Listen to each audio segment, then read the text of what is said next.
Mental mistakes, frustration boiling over in so many places, and an offense that once again could not get it done. Welcome into the Sports Radio 810 WHB Postgame Show. We're going to have a lot to talk about tonight. I'm Joshua Brisco, Dylan Michaels on the other side of the glass. It's rare and difficult and often unfair to boil a game down to one play, but the Chiefs, from a factual basis, had a play that would have given them a commanding lead. I mean, a lead in any sort of lead in this game felt commanding, but would have given them a lead, giving the ball back to the Bills with the defense having a chance to ice the game. And it comes back because Kadarius Toney was lined up about a foot too far downfield. That's not me saying it wasn't a penalty. That's just exactly what happened. He was lined up about a foot too far. And I know Chiefs fans have gotten their pound of flesh for a neutral zone infraction in the past. This is a fair time to do it again for some length of time, but it's certainly not the only thing. It is just deeply, deeply frustrating for an instant classic, a first ballot Hall of Famer of coolest plays of the 2023 NFL season, if not in NFL history. And it comes back because of an alignment penalty. It's a clear, obvious, easy mistake, so we'll be able to talk about that. It won't take much nuance. It's a monumental F-up.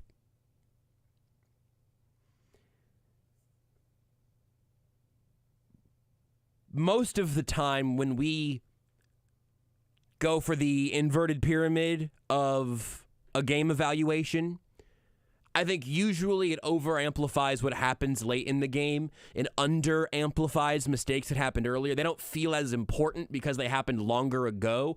I don't think that's generally a good way to evaluate, but I understand if you have a hard time getting angry at anything beyond that last drive right now, because it is so incredibly frustrating. It's not going to do anybody any good to call in and talk about cutting Juwan Taylor or Kadarius Toney or Creed Humphrey or whoever it is that got penalties you didn't like tonight. Sometimes they just happen. For all of Kadarius Toney's ups and downs, the idea that he doesn't know to line up behind the football is not an actual valid criticism, but the mistake is backbreaking. There's a little bit of a fine line there, much like the one that he stood up on top of, that we'll try to appropriately, pun not intended, but accepted, we'll try to toe that line a little bit. Because 5 seconds later, Toney's hustle on that play allowed him to make an incredible play and score a touchdown that should have won the Chiefs this game. So trying to oversimplify and overboil down to one mistake, I think, is a fool's errand, but you are not a fool for being infuriated by that mistake. I hope that makes sense. Making that the entirety of the problem silly, being deeply frustrated by that problem, I'm standing right there with you. That can't happen, and it did.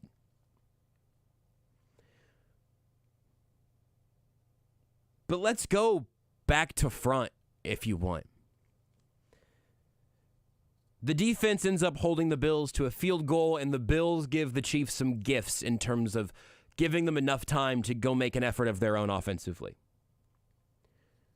Before that, the defense is on the wrong side of an amazing play from Josh Allen, but then a penalty and a sack puts the Bills on 4th and 38.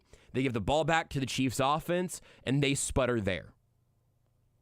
Not Kadarius Toney, the entire Chiefs offense. They get the ball back in solid field position, wasting the defensive stand they just received from their side of the ball. 2nd and 7, Can't find Richie James or anybody else. Zone coverage had everybody. No one got open. Then on 3rd and 7, Patrick Mahomes gets hit trying to throw the ball. Watson and MVS are too close together for me to believe that was intentional, just in terms of spacing on the defense. Maybe they were doing some ad-libbing there, and they were close to where Mahomes was targeting it. Maybe that's fine. But you go 3 and out there, wasting the defensive stand before. All the Chiefs managed to do in this game where we knew the Bills' defense was their shortcoming, where the injuries continued to pile up for Buffalo. The Chiefs' defense giving up 20 points to the Bills. In any other multiverse, you would take that 1,000 times in a row. And it was downright scary early on. And it felt like for a while, maybe the Bills were going to break through, just abusing the Chiefs linebackers in the passing game when they had a chance to. Running backs and tight ends were the entire story of the Bills' offense. But even with that being the option, the corners and even safety play without Brian Cook, again, safeties and linebackers had a tough go of it in the way the Bills were attacking the Chiefs' defense, which makes sense. You don't have Drew Tranquill, your most all-around linebacker, and certainly your best coverage linebacker. I'm glad to have Nick Bolton back, but a sack of Josh Allen when Bolton has a clear lane moves that field goal back about 15 yards, and Bass barely made it as it was. Would have loved to see him finish that sack, but it can't be on the defense. It just cannot be. You have crippling mistakes. You have penalties that put you behind the sticks. You have a first drive turnover on a batted pass. Perhaps one of Wanya Morris's 2 bad reps in the day. Wanya played very well, playing an entire game at left tackle. But the hands of the pass rusher there got up. And then later on, Von Miller gets to Mahomes. That's on Wanya also. Bad times to have a bad time, but ultimately a pretty good game from the rookie playing left tackle in for Donovan Smith. And I think there's a good chance he ends up staying at left tackle the rest of the season with his own health.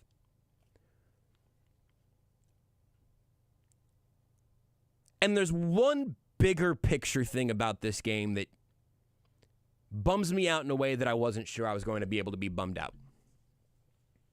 Something Dylan and I were talking about right before the game in the first quarter, something we've been talking about a little bit off and on since week 1. I understand the whole idea that the Chiefs are everyone else's Super Bowl. There's something to that. Every other team knows that if they get all the way up for the Chiefs, they have a chance to put a statement win on their schedule. For the Bills today, it was a statement win that, literally kept them in the playoff race. Losing this game would have been extremely hard for Buffalo to come back from. And I think that there is a lane in some of these games the Chiefs have lost or have come out flat in.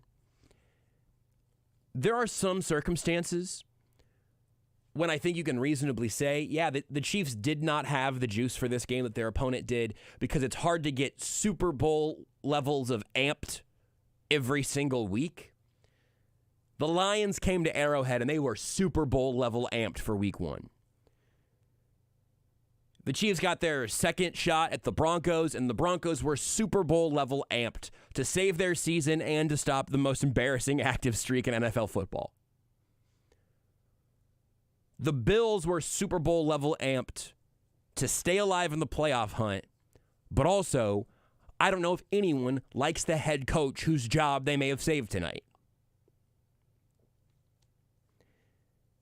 There's something in all of that. There is some truth to you're everyone else's Super Bowl, and that's just a very difficult standard to maintain. Now, that does fall on the leaders on the team to maintain that standard because you can't do anything about it. Teams come to Arrowhead or welcome you into their homes because they know it's about to be a battle, and again, they can accomplish something by winning.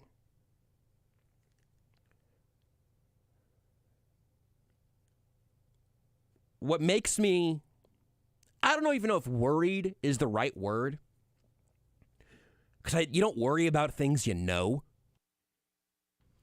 I think the thing that maybe just makes me sad, that just bums me out a little bit, specifically about this loss tonight,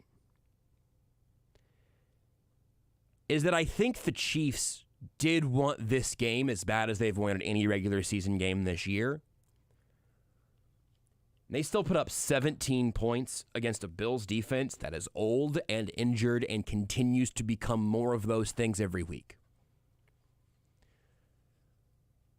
Chris Jones yelling on the sideline, I'm like 95% sure it was Joe Cullen. I'm putting a very slight caveat on it just in case we get a different angle. I was pretty sure that was Joe Cullen there. It was like the hat and the side of his face. So again, if there's a chance it's another coach, that's fine. But I think it was Joe Cullen holding a Microsoft Surface. It was definitely a coach with a tablet. Again, 95% sure it'd be Cullen, the defensive line coach, but I just haven't seen another angle. Chris Jones is yelling at Joe Cullen while huffing oxygen. Joe Cullen spikes the tablet.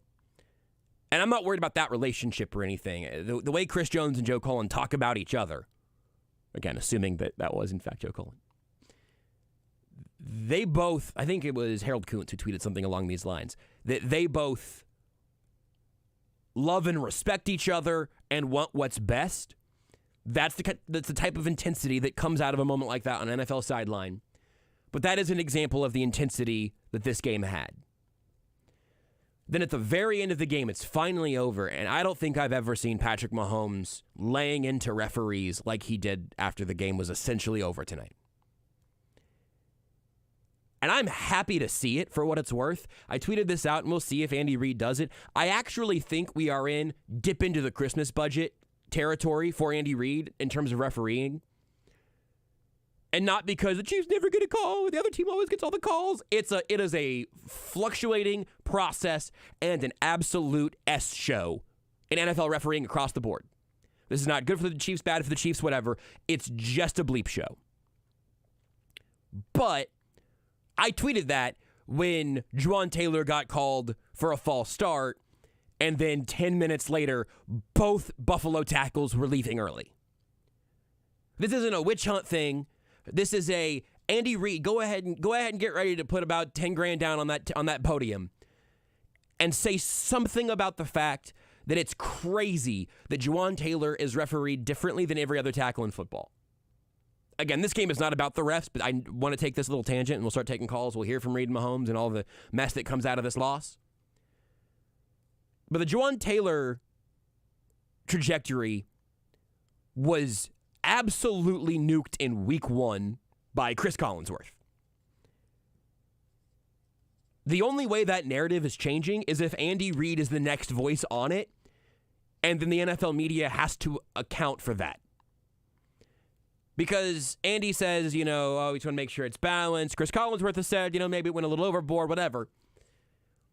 But if Andy Reid gets fined for post-game comments, those comments will make it into every talk show, and everyone will go, okay, yeah, I know. I mean, he's making a good point here. Juwan Taylor is being called for these all the time, and he's only being called for them when he's on the opponent's side of the field. Like when the opposing team's sideline is closer to Juwan Taylor and they can yell at the refs, that's when they get called. That is a microcosm of everything else here. And that is one of many issues in today's game. But Andy Reid has said in the past, tongue-in-cheek, and I'm using it kind of tongue-in-cheek as well, but that he doesn't, Christmas was coming up, so he didn't want to talk about the refs. Tonight might be the time to go ahead and buy Juwan Taylor a nice, expensive Christmas present and to go ahead and say some things tonight. Because that is ridiculous. Just the way it's being refereed completely differently. Now, that does not excuse Kadarius Toney or a bunch of other things, some ticky-tack calls that do it, don't get called, whatever. There's plenty more there. But that entire feeling for me was born out of the Juwan Taylor called for it, Bills tackles not called for it. That kind of inconsistency is infuriating. But it's not the biggest lesson of this game. The biggest lesson of this game for me right now is one that I thought we may have to eventually learn, but that I was hoping we wouldn't. The secret isn't the Chiefs need to care, that they need to bring their own intensity to a game. Because they do. But that is not a magic elixir. It doesn't help anybody to pretend they're just an intensity level away, because everyone cared about this game. You had a chance to end the Bills' season in your home. You had a chance. The Rams almost helped you out by beating the Ravens. Not that it would have mattered now. But you had a chance to put yourself right back in line for the 1 seed, to bring the AFC Championship game back home to Arrowhead, and to put yourself back in line for a first-round bye. Because the Ravens' schedule from this week on is harder than the Chiefs' schedule from this week on. And you had a team hanging on by a thread whose head coach had to apologize for using the 9/11 terrorists as an example of good teamwork. He had to apologize for that this week, because that story finally made it out into the public eye. And that team came to your house and took it from you. I think we've known this for a while, but there is not another gear for the Chiefs to achieve here. When the playoffs come around, it's not going to be a Super Bowl run because they hit the NOS button. If there's a Super Bowl run for the Chiefs, it'll be because they figured out a way to run their entire offense through Travis Kelce and Rashee Rice, and Patrick Mahomes has a few immaculate games in a row. It'll be because the defense plays excellent football, gives you the ball back. The things you've seen work continue working. There's not going to be a prestige here. Run the ball with Kadarius Toney, that's great. I want to see the ball in his hands as often as possible. I also understand that the game ultimately, the air was sucked out of Arrowhead when he lined up offsides. Good players make mistakes. Kadarius Toney's made a lot of mistakes. The wide receiver group stinks. So, I mean, it's all... I'm not here to be an apologist for anyone or anything.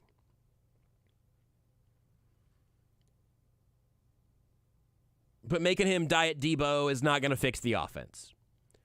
Clyde Edwards-Helaire, nice effort tonight, did some good things. Could have been Pacheco, probably still lose this game. You find some Travis Kelce moments. It's not enough. Self-inflicted wounds, missed opportunities. It's the same song and dance we've been doing for a huge portion of this year. So we'll probably all find out together at some point in January what's going to be the lasting memory of this Chiefs team. But this game will be a pretty good one to keep an eye on, to keep in your mind, I suppose. Because when you have to grapple with the absolute mess you saw to end the game tonight, it's going to be really hard to get back further back in time than just the, again, first ballot coolest play of the season Hall of Famer. That play getting taken away from you. It's going to be hard to look beyond that in terms of frustration at Kadarius Toney and, again, all of the missed opportunities. But that's just nothing new. Unfortunately, it's pretty commonplace and sort of where we're going to be right now. We need to take some breaks, and then we'll come back and start hitting the phones. You will eventually hear from Andy Reid, Patrick Mahomes, Rashee Rice and Chris Jones. There you go. So we'll be waiting on all four of those guys, plus we'll take some calls as the Chiefs fall short at home, let the 1 seed completely out of their control, and really you start wondering exactly how much is in the Chiefs' control. We'll talk about that as we go on here on the Sports Radio 810 WHB postgame show. Chiefs fall to Buffalo 20-17.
He creates something out of nothing and goes for 24 and a first down.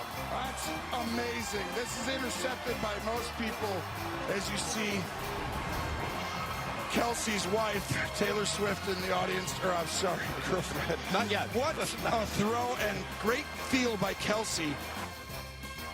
Take it easy, Tony. That's our Magic Mahomes moment of the game, brought to you by Champion Heating and Cooling. Keep your family warm.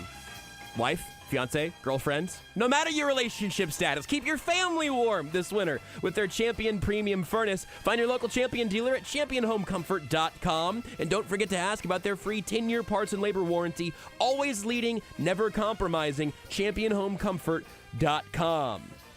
I'm Joshua Brisco. Appreciate Dylan Michaels for leaving in the little Romo fumble there. It lifted my mood a little bit. I don't think it's going to stay up here for very long, but lifted my mood for the time being. I tried. You did good there. You did better than Tony Romo. We will hear from Andy Reid and Patrick Mahomes in a little bit, and I think we may end up with Rashee Rice and Chris Jones pretty soon. So callers online here now. We'll get to you as soon as we can, but don't want to cut you off to get to the press conferences. But Patrick Mahomes, quote, "It's tough to swallow and to take away greatness like that" on the offsides call. Andy Reid on the Kadarius Toney offsides. "Usually I get a warning before something like that happens. A bit embarrassing in the National Football League for that to take place." Not what I expected, honestly, from Andy Reid and Patrick Mahomes. That might be because we have the benefit of the blue line on the field, seeing the line of scrimmage there, but we will have to take another couple looks at that. But apparently, Reid and Mahomes very unhappy with that getting called. I understand. I'm unhappy with it getting called. But on the replay, I thought, yeah, that's going to be an offsides. I do wonder what percentage of the time that ultimately does get called. That might be arguable. I just wasn't even fully expecting that. I was expecting way more Kadarius Toney rage than ref rage right there, even after seeing Mahomes after the game. I was kind of curious if there was another refereeing blunder that he was furious about, but haven't gotten to check back in and kind of see. I don't even think I've seen the replay of that since the game ended. So we'll see. But quote from Mahomes here. Sam McDowell tweets this out again. We'll hear the audio from Mahomes in a little bit, but just reading here from McDowell. Quote from Mahomes: "I've played 7 years in the National Football League, and I've never had offensive offsides called. You wait until a minute left to make a call like that?" Mahomes said he asked 3 refs for an explanation, got none. Quote, "Let us play the game." All right. Well, we are vrooming. I think I misjudged what the postgame tenor was going to be. I really did not think that was going to be a wrath of Mahomes and Andy Reid. And it sounds like Mahomes has a lot more to say about it. So we'll get to that in a little bit.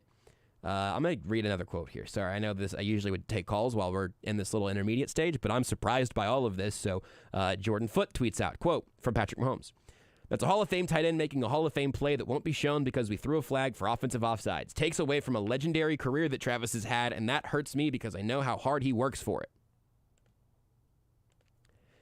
All right. Well, I would like to watch the replay again now, because this is a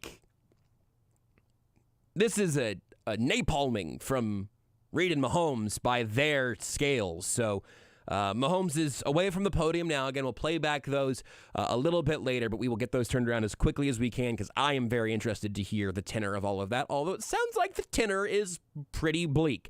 Expecting to hear from Rashee Rice, who had a really nice game, and Chris Jones, who had a good game, but then also had a thing on the sidelines. Again, believed that to have been with Joe Cullen. Would be surprised if it was anybody else, but I don't want to say definitively it was Joe Cullen because I've only seen the one angle, and I saw like a centimeter of the guy's face. So, but it looked to be Cullen and Jones getting into it. So I'm going to stay in a holding pattern here for a second to see if Rice or Jones end up at the podium, and then we'll go on to take your calls. You can also leave your comments on the Sports Radio 810 WHB Facebook, YouTube, Twitter, and Twitch. We're in all of those places live streaming the show where you can watch the show and watch my facial expressions when people say wild things, or when I see a quote from Patrick Mahomes completely going after the officiating. So And look, you get Carl Cheffers back again. I mean, this is not a first-time pairing of the Chiefs and a random refereeing crew who they didn't enjoy. So I'm guessing some prior engagements may have played into. It was a revenge game for him. For yeah, sure. yeah, man, I should have seen that coming. The Carl Cheffers revenge game is right there for all of us. He did do us a little good the last time we had him in a big spot. So this is the trade that you were offered. it was. But man, very frustrating, and specifically on that play. I saw the flag come straight up. But let's go to another Chiefs receiver here. Rasheed Rice live from Arrowhead. How are you processing that? I seen a great play of execution, and then just a little bit of Trav being Trav and making a play, fall through all the way so we can score a touchdown. And how do you move on after that? Because this is different than just a typical defeat, I suppose, with how it's felt with that being part of the sour ending. We just stay the course, continue to come in and take care of our job, and move into the next week. We can't really dwell on what just happened because it's over now. Rasheed, despite what happened at the end, Coach said there's been some progress. You guys should feel better about what you did offensively. Do you feel that way right now? Yeah, I definitely do. I feel like we're making progress. We're going to continue to make progress, and the more we make progress, the more we will be able to not have anyone else in control of the game besides us at the end. Rasheed, when there's a penalty like Kadarius had, when you always get warned before that's called on you? Yeah. I mean, you normally, as soon as you line up, look over to the ref, and they let you know if you need to scoot back or scoot up, depending on if you let them know if you're on the bar or not. Not sure exactly what happened on the other side, of the ball, but if he was, offsides, I'm pretty sure the play would have been dead before we ran it. But we only can control what we can control. Just how abnormal is that to kind of not to be warned or told, hey, just step back and go, I know you're a rookie here, but just in general? It honestly is very abnormal, but I mean, I don't really know what happened on that play, like I said, so. Rasheed, you had that fumble, but then they went back to you the very next play, the first drive of that play. What did the coaches and your teammates say to you come out the field after the fumble? Just to clear it, we're going to get back out there offense, and that they're coming right back to me. It seemed like you had a couple of well-timed catches with Patch. Where do you think your timing is coming as far as the beginning of the season compared to that with your guys' report? Just having fun with it, practicing repetition and practice, and just having a love for the game. Take us through your touchdown play. I'm basically running, a 5-step bang, and I'm working off the safeties. It was 2 safeties high, so I just tried to wrap around behind those guys, knowing that they were focused on Pat being in front of them, and as long as Pat seeing me, I know that would be a touchdown. Good. All right, thank you. Thanks. There's Rasheed Rice live here on Sports Radio 810 WHB Kansas City. Expecting to hear from Chris Jones, and we'll either go to calls or to Chris Jones. Sometimes it takes him a little longer to get to the podium. So, Dylan, do me a favor and try to keep your ear to the ground there. If it doesn't seem immediate, I may go ahead and try to bring in a couple of callers. And if I got to put you back on hold, I apologize in advance, but we'll want to bring you Chris Jones as soon as we can. We'll kick things off here with Travis. Travis, you're on Sports Radio 810. How you feeling, Travis? I'm good, man. So, if I could be Patrick Mahomes' psychologist for a second, I think some of his frustration, too, is based on just the overall how the team has played this season. I mean, he seemed frustrated. It looked like MVS ran the wrong route and didn't do the right thing on that deep pass early in the first half. And he literally mouthed the words. It looked like, what are we doing or what are you doing? I couldn't really tell what it was. But he clearly came off frustrated with that. And I just don't think it's a good look as an organization to have your franchise quarterback be pissed off and frustrated. I don't think that's what you want. And I think they better take a long, hard look in the offseason at what they're doing because, look, it's been great to talk about offense, our defense this year. This is what it looks like when you have a good to great defense and a mediocre to bad offense. It's not any fun, and your quarterback is unhappy. So let this be a lesson. If you can pull off the double and get both, that's great. But first and foremost, you got to keep your quarterback happy. You just do. And right now they're not. And I don't know. Today sucks. I mean, and to be honest, I didn't even have a lot. I was surprised that they even got down there to be honest, I had no faith whatsoever that they were going to go down with less than 2 minutes and score a touchdown. Yeah. It's just, I mean, it's Pat and it's everybody else, and he has no help on this team. On this offensive side, there's no help. And you got Chris Jones yelling at a coach. I mean, you can see that the frustration for this team is pulling it over. And some of it falls on Andy Reid, right? I mean, my brother was sitting up in the founders box today, and he texted me and said a lot of the players that are up here, former players that are up here, are talking about Matt Nagy. They don't like Matt Nagy, and they're threatening to hold him accountable. I don't know what exactly that does, but I can tell you that this offense looks a lot like the offense in Chicago when he was the head coach there. Yeah. And that offense wasn't very good. Same problem. Penalties, turnovers, no cohesion, no nothing. And so there's got to be a link there somewhere because this offense has literally fallen off a cliff from last year to this year. And Juju Smith-Schuster is not the cause of it. Yeah. So, Travis, that's all I got. I appreciate it, and I hope your day gets a little bit better. Something this evening.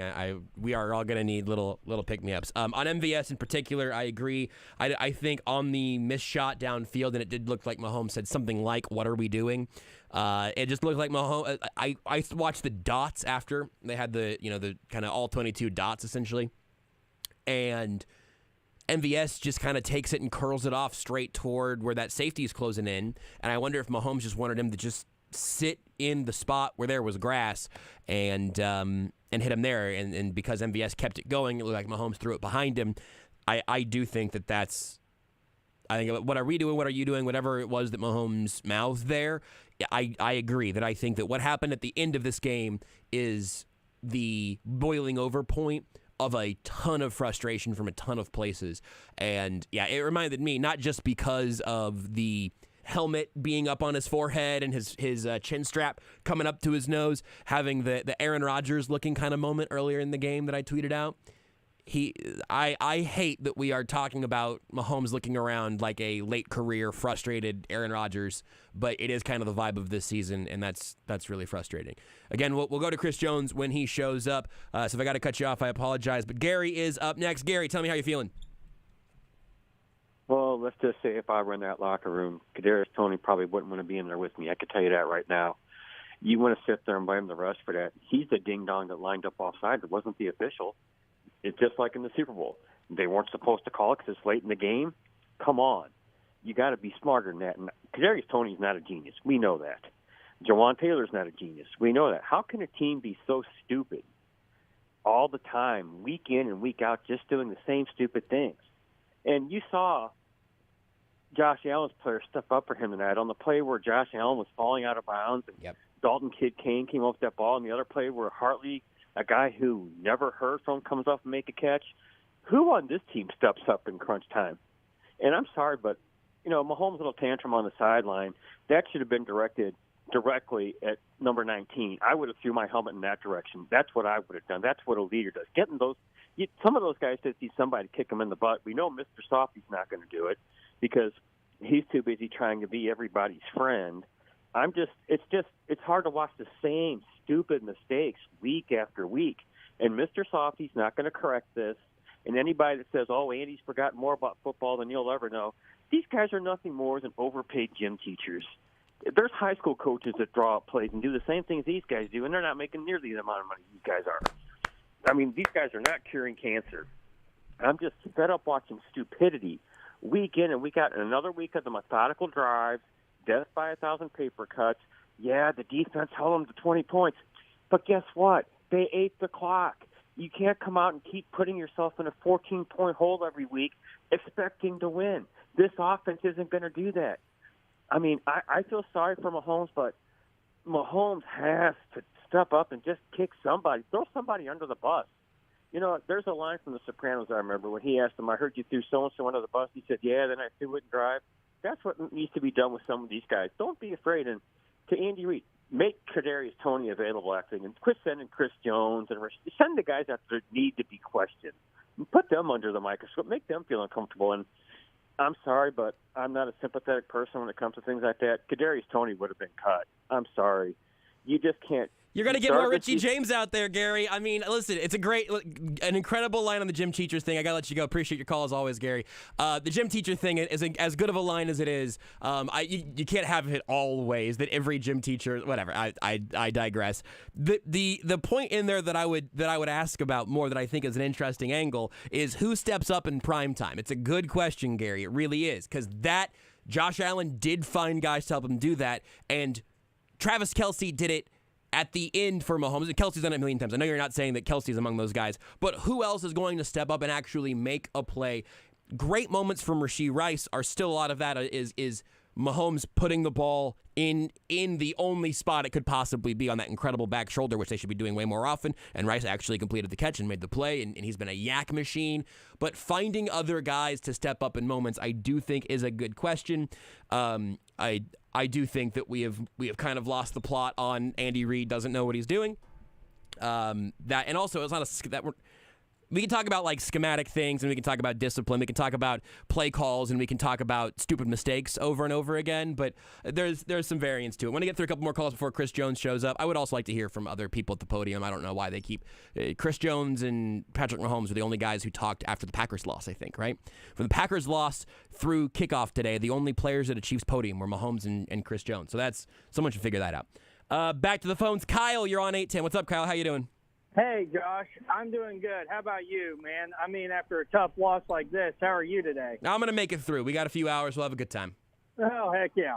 Hey, I'm not – this is a game, obviously. I mean, but this is a tough loss. But I got 3 points. I'm going to make my 3 points. I'm going to make them real quick. One, yes, the refs were terrible today.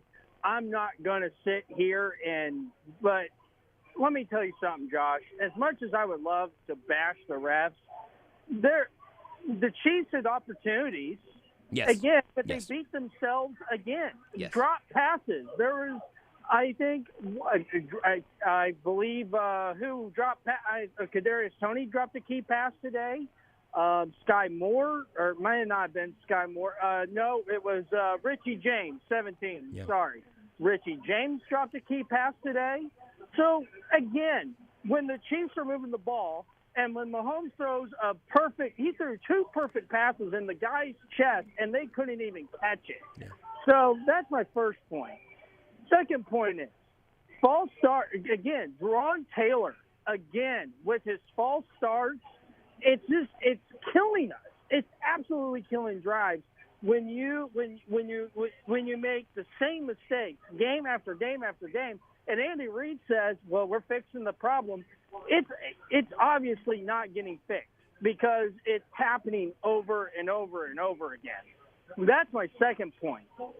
Third point is this. Defense played really good against a very good Bills team. They pressured Josh Allen, which I was listening to Mitch Holtz's pregame show in the game, and he talked about pressuring Josh Allen and getting to the quarterback. The defense, again, did their job again today, and yet we're reliant. The defense can only do so much, Josh. Our offense is absolutely killing us. There's got to be some changes in this offseason. But, again, Josh, it's very hard to go back-to-back to Super Bowls. I'm not going to sit here and say Chiefs are – we need – and I'm going to make this real quick, Josh. They're on Facebook, on the Facebook post, there was people saying, fire Andy Reid, fire Brett Beach. They're not the ones catching the football. They're not the ones running routes. They're setting up guys for success. Reid is calling plays, setting up their guys for success. They're just not executing it. So before everybody goes and execute Andy Reid, let's not forget that these wide receivers are the ones that are catching are the ones that are out there on the field. Reid's just out there putting them out there with guys' success. And by the way, we've won 2 Super Bowls. We've won 2 Super Bowls under Andy Reid. We're not going to win a Super Bowl every year, Josh. Tom Brady did not win a Super Bowl every year. Everybody needs to calm down and relax and just enjoy the Patrick Mahomes era. Kyle, thank you for taking my call, Josh, and I hope you have a blessed time. Of course, you too, man. I appreciate it. Appreciate the perspective on it all. Yeah, they absolutely had opportunities. The self-inflicted wounds yet again. And look, I mean, you know, I would advise everybody not to look too closely at Chiefs Facebook posts because they will drive you crazy. But also, Reid and Brett Veach did decide twice that this receiving group was good enough. And I know Andy Reid will always say he leaves the personnel stuff to Brett Veach. I think that's true for the bottom half of the roster. But I promise you, Andy Reid is getting every bit of input he can on the Chiefs wide receivers going into a year. And not only did they settle on this group when the season began, they also, before the trade deadline, made one move, which was to add in Mecole Hardman. And injury and price notwithstanding, Mecole Hardman was not going to be the difference between the offense you saw today and whatever's coming next. They lost Richie James. They got back Mecole Hardman. They've had one of them active pretty much all the time all season now, I guess. They would have had some time without either of them when James went to IR before they traded for Hardman. But you're talking about the Spider-Man meme on a bunch of guys that aren't going to have significant impacts in terms of how the offense works. And right now, this is the thing. From Gary's gripes to Kyle's to Travis's, everybody's got some different stuff you've laid out there so far, and I imagine we're going to have it the rest of the way through.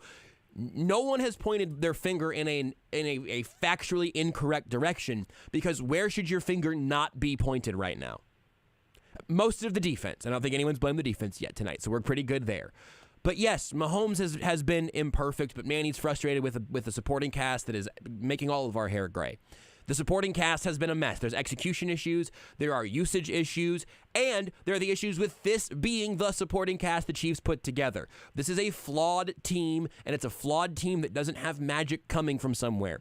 There are exclusively flawed teams in football. Maybe this version of the Niners is as close to a perfect team as we're going to see, but all in all, you've got imperfect teams doing absolute messes of offense all over the place. And that's not an excuse, to be clear. It is a step back from where the Chiefs have been the last several years, when, of course, you're never going to win every Super Bowl. Of course, you're going to lose one every once in a while. Of course, getting to the Super Bowl every year is incredibly, incredibly difficult. The level of success the Chiefs have had so far is still a testament to the people who built this team, and specifically who quarterbacks this team. And also, the way this season has gone has been deeply frustrating and can reasonably be blamed, in some part, to a lot of people. Next up, we go to Jeff. Jeff, you're on 810. How you feeling, Jeff? Hey, Josh. First time, long time. I am sad. I think I felt every emotion you can feel during this game. Josh, I had COVID all week, and this game made me feel sicker than that. I didn't know about Kadarius Toney. That doesn't really make sense anymore with the Mahomes comments, so I'll just say that that's the coolest play I've seen since the Hail Mary. Yep. Also, if we're being nitpicky about offsides, Von Miller was offside the next play. Also, we skied less. It did not make a difference. Last year, it felt like we had an answer for everything. This year, we just don't have the answers. I also want to make a note for the other callers that it's only a false start when Jawan Taylor does it. They don't call it on anyone else. Thank you. Season's over until next week. Great show. Love you guys. I'll hang up and listen. Great first time, long time, Jeff. Appreciate that wire to wire. Very good stuff there. I'm going to keep seeing if we can keep this hot streak going, because I know Butch will bring the heat also, and we still haven't heard from Chris Jones yet. So, Butch, follow up Jeff's call. Bring the heat again. 1-2. Let's go. What's up, Butch? Some heat. Yeah, let me throw some cold water on that right now for you, JB. Man. Yeah. So what's going to be my topic to speak about? It's not apathy. This is a weird feeling, Josh. What word am I looking for here? It's not that I can't care. They're 8-5. They're too good to not care. But it's a resounding understanding that what you're seeing right now is the league catching up in ways that it's always caught up to everyone who's ever played. Teams don't usually make it back to the Super Bowl after winning it. The ones who do are the truly special ones. And you got to tip your hat to the teams that have done it in the past before, because, man, if they went through stuff like this, and we just didn't notice it because we were just the lowly Chiefs, and we were just hoping that Ricky Stanzi could pull it through, and maybe we'd have a quarterback in the future to get us to the playoffs. If it looked like this, then, man, that's frustrating for them as well. I understand what they're going through now.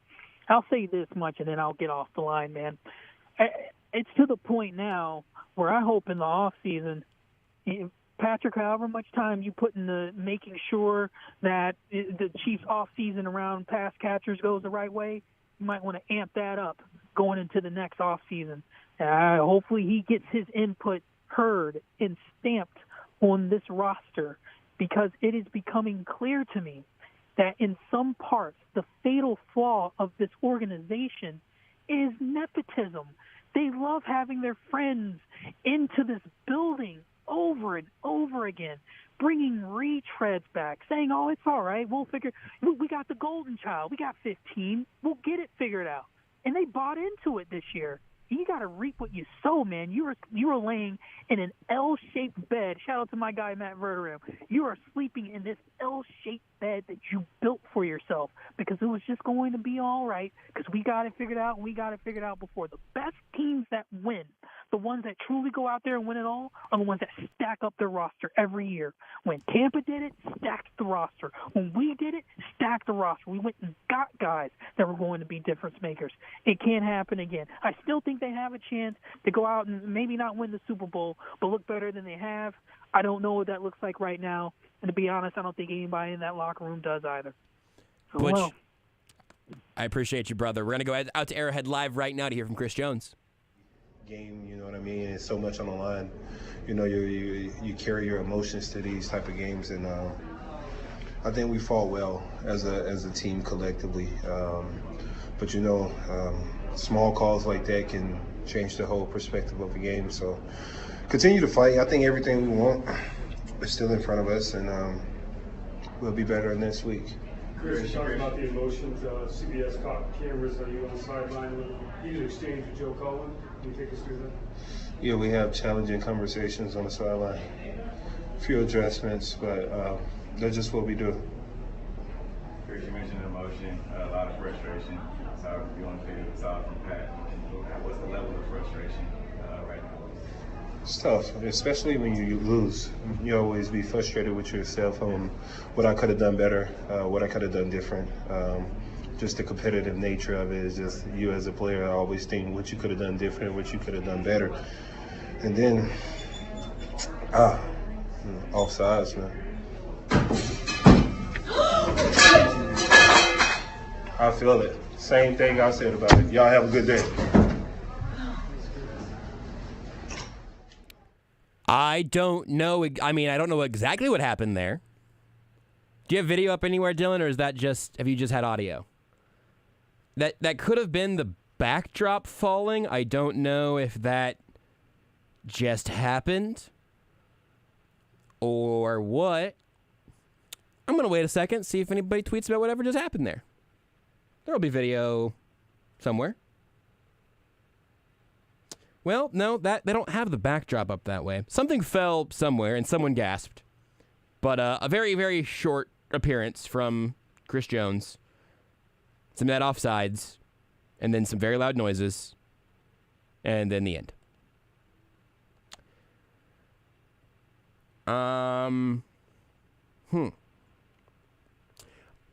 I'll keep my eye on Twitter. In the meantime, Dan's been on hold. Dan, why don't you go ahead and wrap up this round of calls for us here on the Sports Radio 810 WHP Postgame Show. Dan, how you feeling? Hey, Joshua, how you doing? I thought the Chiefs were going to pull that game out. I don't blame Mahomes being frustrated with the referees. It was real close, and Tony looked like it was an eyelash, but I think he was barely O-line. But I don't think you should call that thing anyway. Offense will come together, you know. It's going to take, you know, I know it's now going to be 4 weeks to go, but let's run the ball, Joshua. You know, we're running it pretty good, you know, and the defense is doing what they have to do. So let's take care of the Patriots. Take care of yourself, Joshua. Dan, I appreciate it. Man, I forgot the Patriots are next. I'm glad that's not a Monday Night Football game. That would have been a weird one. Oh, yeah, and they did actually beat the Steelers on. Oh, yeah, look, Patriots got a long week to prepare for how Bill Belichick is going to absolutely disrespect Travis Kelce. Not disrespect. That's very much respect, and then brutalize Travis Kelce. Just every Chiefs-Patriots game for as long as Kelce's been in town, I feel like the coaching point has been just take your own helmet off and then use it to just beat Travis Kelce every 3 steps along his route and then wait for them to call it or not. And we also get to hear Bill Belichick's thoughts on Taylor Swift or the lack thereof because he will not answer it. But we know Boston media will try and get him to.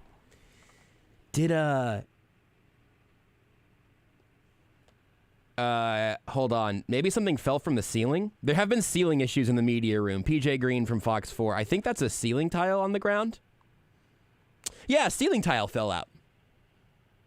Hey there, Steven. Steven St. John has tweeted and exclusively reported, part of the ceiling just fell on me and Lebo during the Chris Jones press conference. I blame Todd.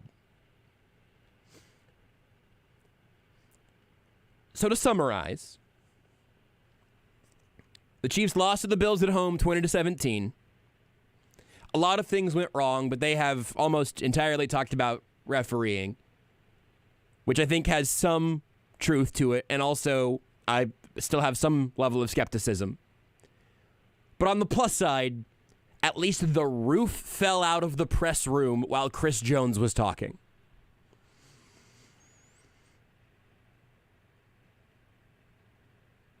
The vibes aren't great at Arrowhead, and they just lost to a team whose head coach had to again apologize for using terrorism as an example of good teamwork, and whose high-priced future Hall of Famer pass rusher turned himself in this week. Last week?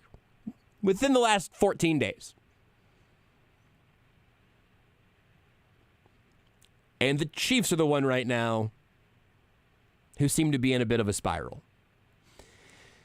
This ought to be interesting. When we come back, we'll try to hear from Andy Reid and Patrick Mahomes and continue to dissect whatever it is that's going on as the sky is literally falling at Arrowhead.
get a first just outside the 1. McKinnon moves out of the backfield. Who's spotting the quarterback?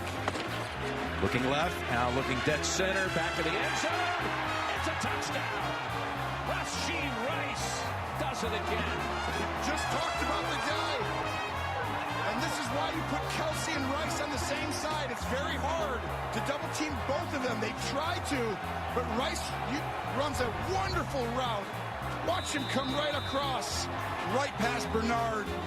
And look at that. Boy, I really like this kid. He's got a bright future coming on. And what a great touch throw, though, too. That's not that easy. There's a lot going on, but remember that play? That was sweet. In fact, it's our sweet play of the game, brought to you by Andy's Frozen Custard. Santa Brownie Jackhammers and Sundays are back at Andy's Frozen Custard. Each Santa Brownie Jackhammer is a holiday miracle of vanilla frozen custard, chocolate brownies, and hot fudge down the middle. Now at Andy's Frozen Custard.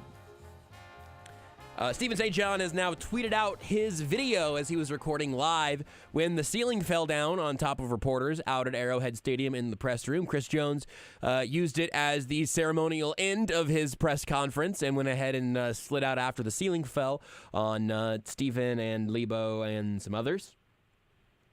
I am now, for the first time, seeing the Von Miller lining up offsides on 3rd and 15. The play after Kadarius Toney was called for it. Brandon Kiley, our friend in St. Louis, has tweeted that out. That was also offsides. I don't enjoy talking about referees very much. They've been atrocious. And Kadarius Toney was offsides. I guess the argument is that if he asked about his alignment, certainly the ref is either has a responsibility to tell him to get back or to give him a thumbs up. If he didn't, Dylan, you checked on that, and then we'll get to Andy Reid here in just 1 second. But you were back and looking at the replay. Did you see anything definitive one way or the other on Toney checking with the referee?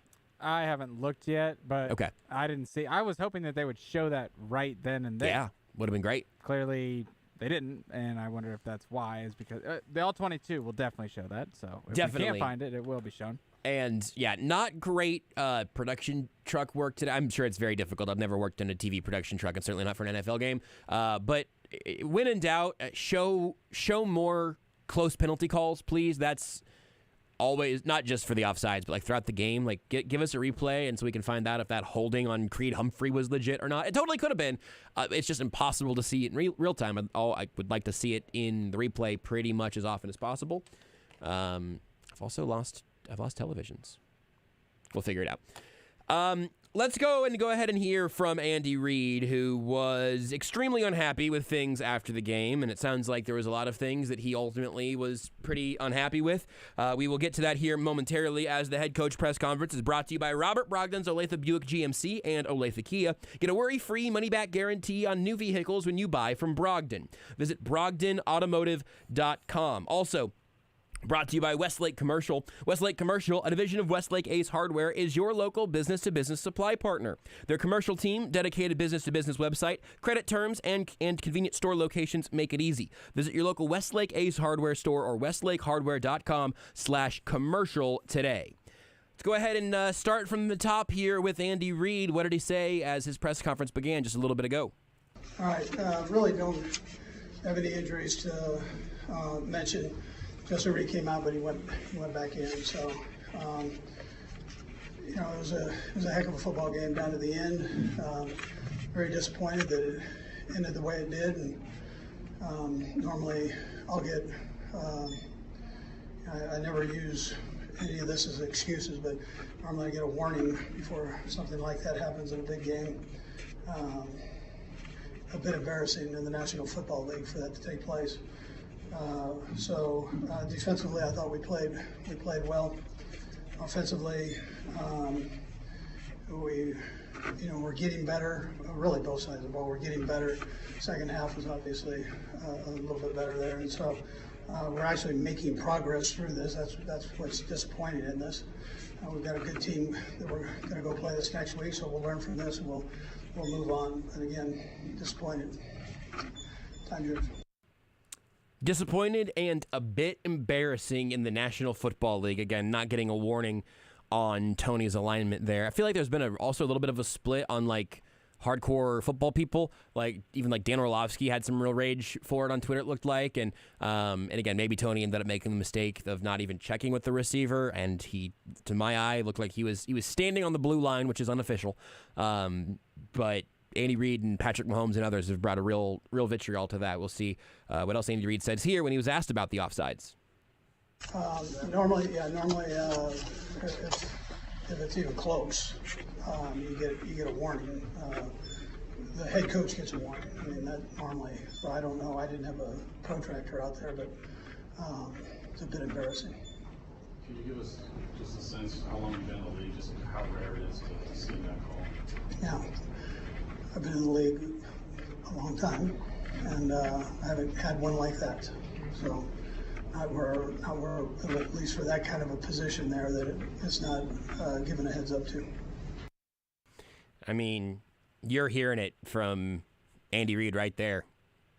That is pretty darn straightforward. Sometimes I feel like I got to kind of be the Andy Reid translator in a circumstance like this, and not the case today, it doesn't seem like, and I don't think he got to a bunch of softer responses, because Lebo asked if Kelce was freelancing on the lateral to Kadarius Toney on that play. The play, how that ended up happening, was that a freelance thing with Travis and Kadarius again, or was it a plan type thing? I can't even believe you're asking that right now. So, all right, next question. Weird, very weird response to a totally reasonable question. I guess Andy Reid is saying that he can't believe Lebo is asking him about the most impactful play of the game, just the part that didn't fundamentally count because of the penalty, but I imagine that it was a freelance thing from Kelce. I would have probably bet on that, but sometimes you ask a head coach a question like that so you know for sure, so they will give the official word on it. I clearly Reid is pissed. This is the most angry you're going to hear Andy Reid in most circumstances. That's a ridiculous response to a totally reasonable question. Very weird. Was Lebo wearing black and white stripes today? Maybe Andy just saw him looking like a ref. I don't think he was. But unless Lebo was wearing zebra print, it's an extremely strange response. Next up, some questions along the line of still being in the hunt and this team getting better. Maybe this is a ridiculous question to ask in this circumstance. Andy, what are you trying to get across in the locker room? Yeah, listen, we're getting better. I mean, we're still right in the hunt there. So it's not like, the bottom song. I mean, we're playing a little better than we were a couple weeks ago. So that's a positive thing. That's what's disappointing about, that when somebody's going to sleep good tonight, and a lot of guys aren't. Yeah, that is frustrating. Are they playing? You playing a lot better? Better than a few weeks ago? A few weeks ago the message was, they're playing good football, just need to clean some things up, and they had some crushing moments today. I mean, again, look, if Tony's lined up a foot backwards, or the ref keeps that flag in his pocket, or he gives the warning to Andy Reid, I mean, there's a lot of stuff that refs could have done differently to give you a different outcome there, but I don't know. Playing better is great. It is absolutely frustrating. All right, so maybe Andy's just shutting it down by and large today here, because this answer is all of 10 seconds, maybe including the question, asked about the challenges that he threw out there. Coach, not only that one play at the end, but also two big challenges in the game, the Kelce catch and then the Josh Allen throw completion. What did you see on those two plays as a challenge? Yeah. Next question.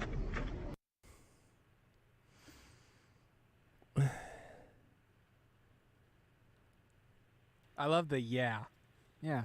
Next question. Right before it.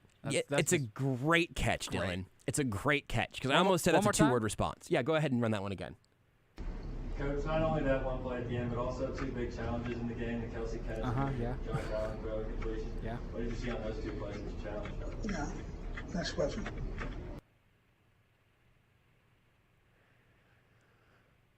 I mean, you just don't get Andy Reid shutting down his own presser early very often. I'll save my final thought until after we hear his final thought here. Asked if he was given an explanation on the penalties.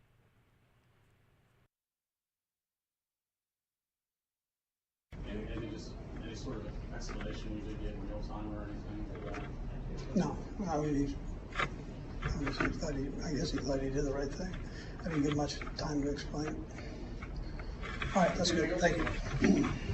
All right, that's good. Thank you.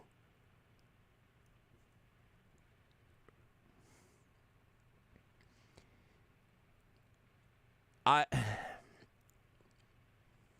don't know how long I can just sit in silence before like alarms start going off on Dylan's side of the glass, because you have enough dead air and eventually the technology starts freaking out that you're off air. We're not off air. We're still here. But I do want to be both fair and correct on some of this, but I don't think I've ever heard Andy Reid hit a post-game press conference like that. At least, I mean, I've been here for pretty much every Chiefs game for the entirety of the Patrick Mahomes era. Think about the first half of 2018 I wasn't here for yet for the post-game show, and then, you know, I'll miss one a year or so for a little trip to see my family or something. But I'm probably averaging about 15, 16 games the last several years, and then I've been here for a while. I don't think I've ever heard that. And the interesting thing is that none of those were bad questions. Look, you do not have to tell me twice. Sometimes post-game questions stink. Sometimes they're uncomfortable because you're asking questions to guys who know that they've made mistakes. We might talk about MVS at some point too. I don't know, man. But, you know, sometimes you're asking guys about mistakes they made, and they know they made them, but now you're asking them to, like, talk about why they made them. Like, there are some tough moments, and sometimes you just get bad questions. Like, sometimes press conferences just have bad questions. Poorly asked, bad idea behind them, whatever, it happens. I've asked some of them. So this is not a glass house situation. I mean, or it is a glass house situation, and I'm covered in shards. I get it. But none of those were bad questions. That was just Andy Reid saying, nope, I talked for about a minute at the beginning, and then I talked about the offsides on one question, and then I'm not going to answer questions about anything else in a meaningful way. I mean, that is actually what it was. It was the minute open. That second question, you know, normally if it's even close, you get a warning. The head coach gets a warning there. Embarrassing. Been in the league a long time. Never had one like that. And then, okay, well, so what about the other half of the play that ultimately didn't count? Next question. What about where your team's at now? Yeah, it's frustrating because we're getting better, but we didn't win. And gives her kind of an answer there. And then, okay, well, what about your challenges? You had one good one and one that ended up coming back, but I mean, there's a lot of moving parts in this game, right? Yeah, next question. What did you hear from the refs? Nothing really. Talk to you on Monday. He's not committing some, like, you know, heinous crime there, but it's just not a set of cards you see Andy Reid playing from very often. So there has been a bubbling frustration, and when we hear from Mahomes next segment here, I think you'll hear him specifically reference some of the bubbling frustration that's been going on for a while, but for all of the cool, calm, collected, same guy every day approach that Andy Reid brings to the table, when you get that version of him, it is hard not to get a little bit of whiplash, hard not to realize what you're hearing and how much of an outlier it is and how insanely frustrated he seems to be with the way that game ended. And, again, with the challenges, it was a refereeing crew that was in the muck all day. But that's not the way that Andy Reid typically resolves it, and it's really interesting. That was before the ceiling fell. We'll take a timeout here on the Sports Radio 810 WHB Postgame Show. When we come back, we will hear from Patrick Mahomes, also very frustrated about that penalty call. We'll hear his side of it all when we come back.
so much of it was all about this sequence. And Mahomes here was asked about what was it that boiled over late in the game as he was really making his voice heard on the sidelines. Like a better term, what made it boil over? Was it that itself, or was it the non-reciprocal it's the call, man. Just in that moment, I mean, it's not even for myself or for me. It's just I know how much everybody puts into this game, and for it to happen on a flag change the outcome of a game. In that moment, I mean, I've played 7 years, never had offense offsides called. I mean, that's elementary school. We talk about. I mean, you point to the ref, do all that different type of stuff, and it doesn't get called. And if it does, they warn you. And there was no warning throughout the entire game. And then you wait till there's a minute left in the game to make a call like that. It's tough, man. I mean, it's lost for words, man. It's tough because regardless if we win or lose, man, just for it to end with another game and we're talking about the refs, man, it's just not what we want for the NFL and for football. And again, when you have that compounding with last week when they missed an obvious pass interference, obviously, when the first time you hear about offensive offsides in your entire career outside of the coach getting a warning is a flag shooting up that ends up taking away one of the coolest plays you're ever going to see, it's frustrating. And you also just need to not line up offsides. But again, I'm looking at Sunday Night Football right now. I'll try to bring you most of the second half of that later on tonight. But guys are lined up right along the line. Is the line of scrimmage, official? No, of course not. So where your foot lines up, how does that correlate? It seemed like Tony was lined up, but you're also looking at it from a little bit of an angle on the broadcast view. So the frustration, clearly palpable. Mahomes goes on to talk about having no further explanation on that play. Did you get any kind of explanation? None from any one of them. I asked 3 different refs. No one said anything. Looks like you're a little frustrated too. It looked like maybe Von Miller was lined up offsides later in that same drive. That kind of brings the gist of it, call one way, not the other. No, I mean that's the thing is I'd rather let us play, man.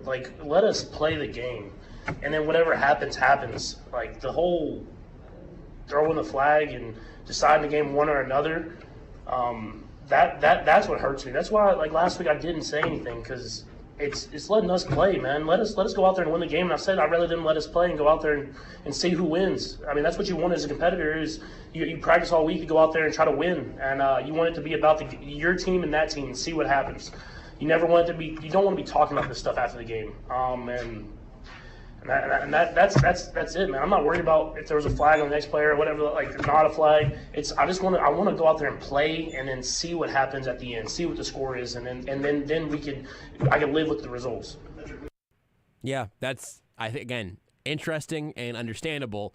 And also, we had a different conversation about a hold that was a hold, but was at the end of a Super Bowl that ended up benefiting the Chiefs. So it's hard for me to be completely absolutist about it. I do think there's some gray area, and I think the frustration is validated, and also it's not new.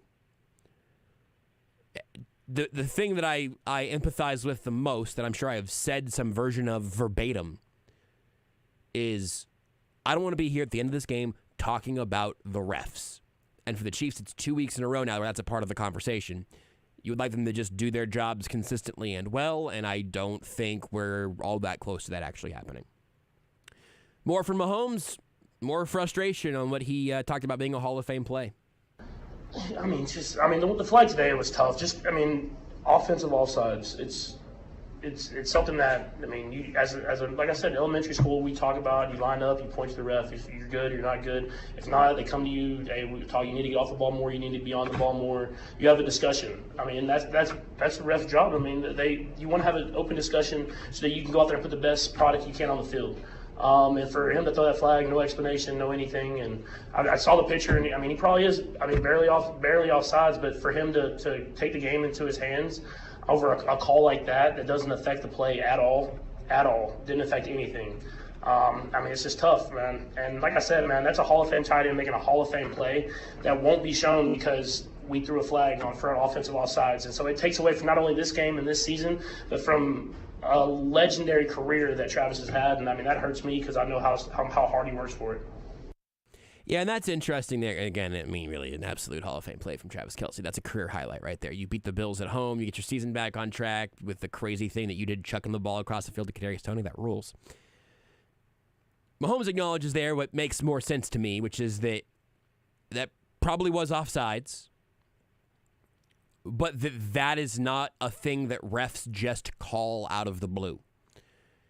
And to have no communication with either Mahomes or Reid throughout any of that process, throughout any of that game, new little theory, not even really conspiracy theory, just kind of a theory, is that Carl Cheffers crew is not a crew that is terribly insistent on having good communication, and there's some perhaps professional disrespect in that group toward how the Chiefs feel about that crew and how that crew feels about the Chiefs.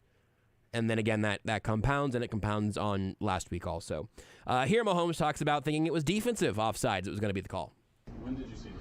I saw the flag first, like right when the ball was snapped. I thought it was defensive offsides, because I mean, where the flag was thrown from that guy, all I've ever seen is illegal formation procedure, something like that, false start or offsides by the defense.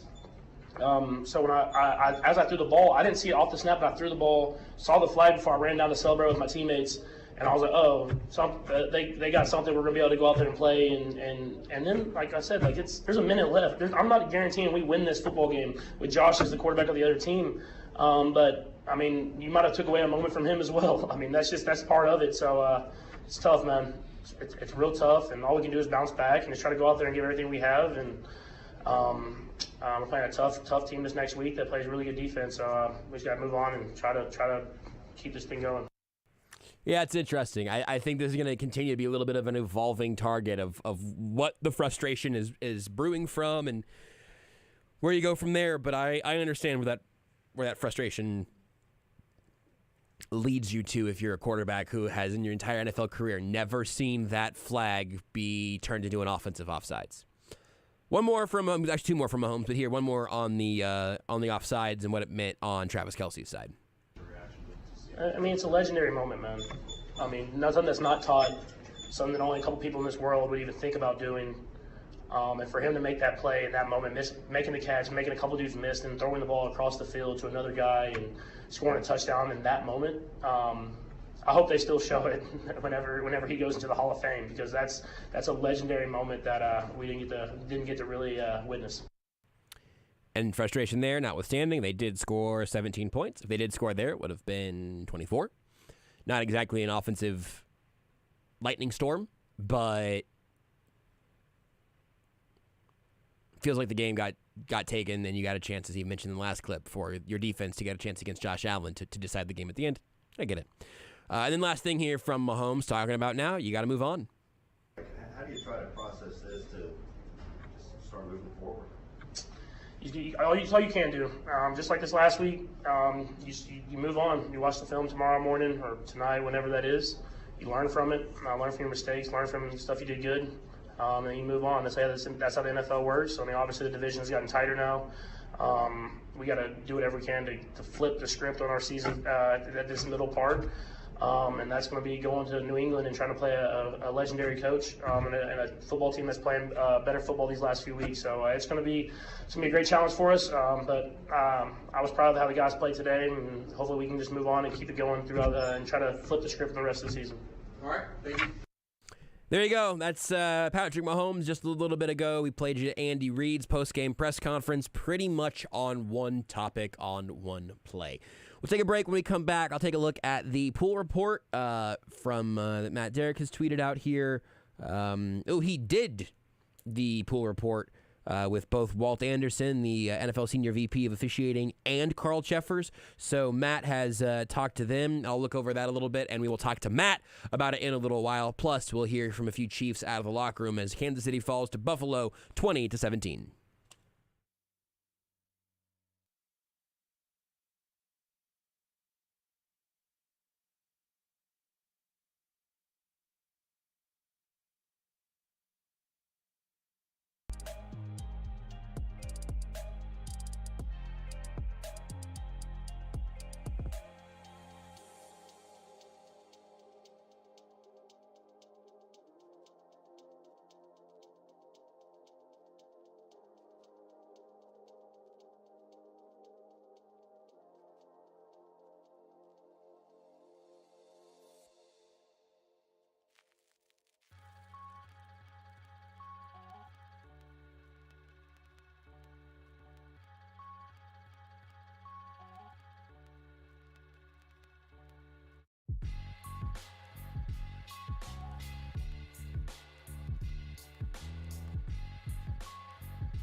outstanding job.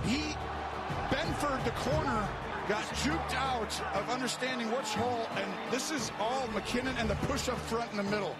Go ahead, and McKinnon goes back and forth, and then right outside, nobody knew where he was cutting because he had that little shifty feet back and forth. Outstanding run here. Patience. It was a great play, and our play of the game brought to you by Central Bank of the Midwest. At Central Bank of the Midwest, every customer is a first-round draft pick. Central Bank of the Midwest, strong roots, endless possibilities, member FDIC. We will hear from Jerick McKinnon here in just a second, plus Wanye Morris in his first NFL start, and a pretty good one at that. Not perfect, but pretty good. And then a few members of the defense spoke as well. And that will be, again, we'll start with McKinnon here, take the highlight into his post-game press conference. That'll kick off our locker room report, brought to you by Twin Peaks. The Chiefs Locker Room Report is brought to you by Twin Peaks. No one does football like Twin Peaks. Whatever your preference, they have everything from tequila cocktails and an extensive bourbon category to top shelf spirits and cocktails served over ice balls. Local craft beers and handcrafted whiskey cocktails round out an adventurous drink menu, second to none. And don't forget about their 29-degree man-sized drafts at Twin Peaks. We'll start with McKinnon, although also worth noting, Clyde Edwards-Helaire, 11 carries, 39 yards, and 2 catches for 29 yards. He really was the number one running back in this game, but McKinnon gets the score there, and he was at his locker after the game. Here's Jerick McKinnon in a scrum of reporters from the locker room. Talk about the frustration of the end of the game and the way things went. The refs had it out for us tonight, huh? I don't really know what was going on, man. It was a hell of a play by Trav and KT. I ain't really got too much to say about the call or the calls that took place tonight. Talk about this team and where you are right now, back-to-back losses, and in a position that this team hasn't really been in before. It's tough anytime you lose. Back-to-back losses is definitely even that much more tough. You know, but the thing about it, we got a lot of soldiers on this team. We got a lot of guys that's gonna fight back and fight to the end. So it's just a little bit of adversity in the road. Ain't nothing we had never seen. You know, we just got to get on the right page and get this thing going. You know, don't really know what's gonna happen. You know, as far as down the road and stuff. You know, with the loss and stuff like that. But you know, we're still in it. The margin for error is that much slimmer now, and you know, we got to find a way to respond. You know, like I said, the calls weren't really the best. You know, we missed some plays. We didn't make some plays. We made mistakes, and we just didn't do enough to win the game. Jet, what do you say to a teammate to kind of lift him up like KT in a situation like that? And just keep balling, just keep doing you. I mean, everybody in this locker room knows, how valuable he is to this team, what he brings to this team, and the plays he can make with the ball in his hands. So, I mean, for us, it's just about keep going, keep grinding, and getting past this. That's about it. What did you see from Clyde tonight? I thought he ran really well. I thought he took advantage of the opportunity. Of course, me, being that older guy, I would have liked to see him get a little bit more opportunities. But I thought he did really well. With the good looks that he had. He ran the ball hard. He had a good play on the screen. So I thought he did really well. What does it say to this team when you see a quarterback out there at the end of the game with the kind of emotion and fire that he had? I mean, we all know how emotional Pat is. I mean, he puts us all into it. We all put our all into it. We all was upset about it, especially, with a play like that. It was an incredible play. So, it was like I said, man, it was tough, man. The rest was tough. I ain't really got too much to say about them, man, but, yeah. Have you ever seen Pat that mad? Yeah, I've seen him mad a few times. I can't really think off the bat right now. I got a lot of things going through my head, but I mean, that's what you want from your leaders, man. It means a lot to him. He puts us all into it, every play, week in and week out, day in and day out, whether it's study and practice, the intent that he brings, So that's something we've seen before. And, we just, like I said, we just got to get away to get this thing right and rack up some wins. How would you describe what you saw in from Kelsey on that play? Man, that's just Trav being Trav. You ask anybody in the locker room, man, that's practice right there. We do that at practice. So, it's more of a lateral during practice than the throw. But hell of a play, man. In my opinion, play of the year, whether it counted or it didn't count.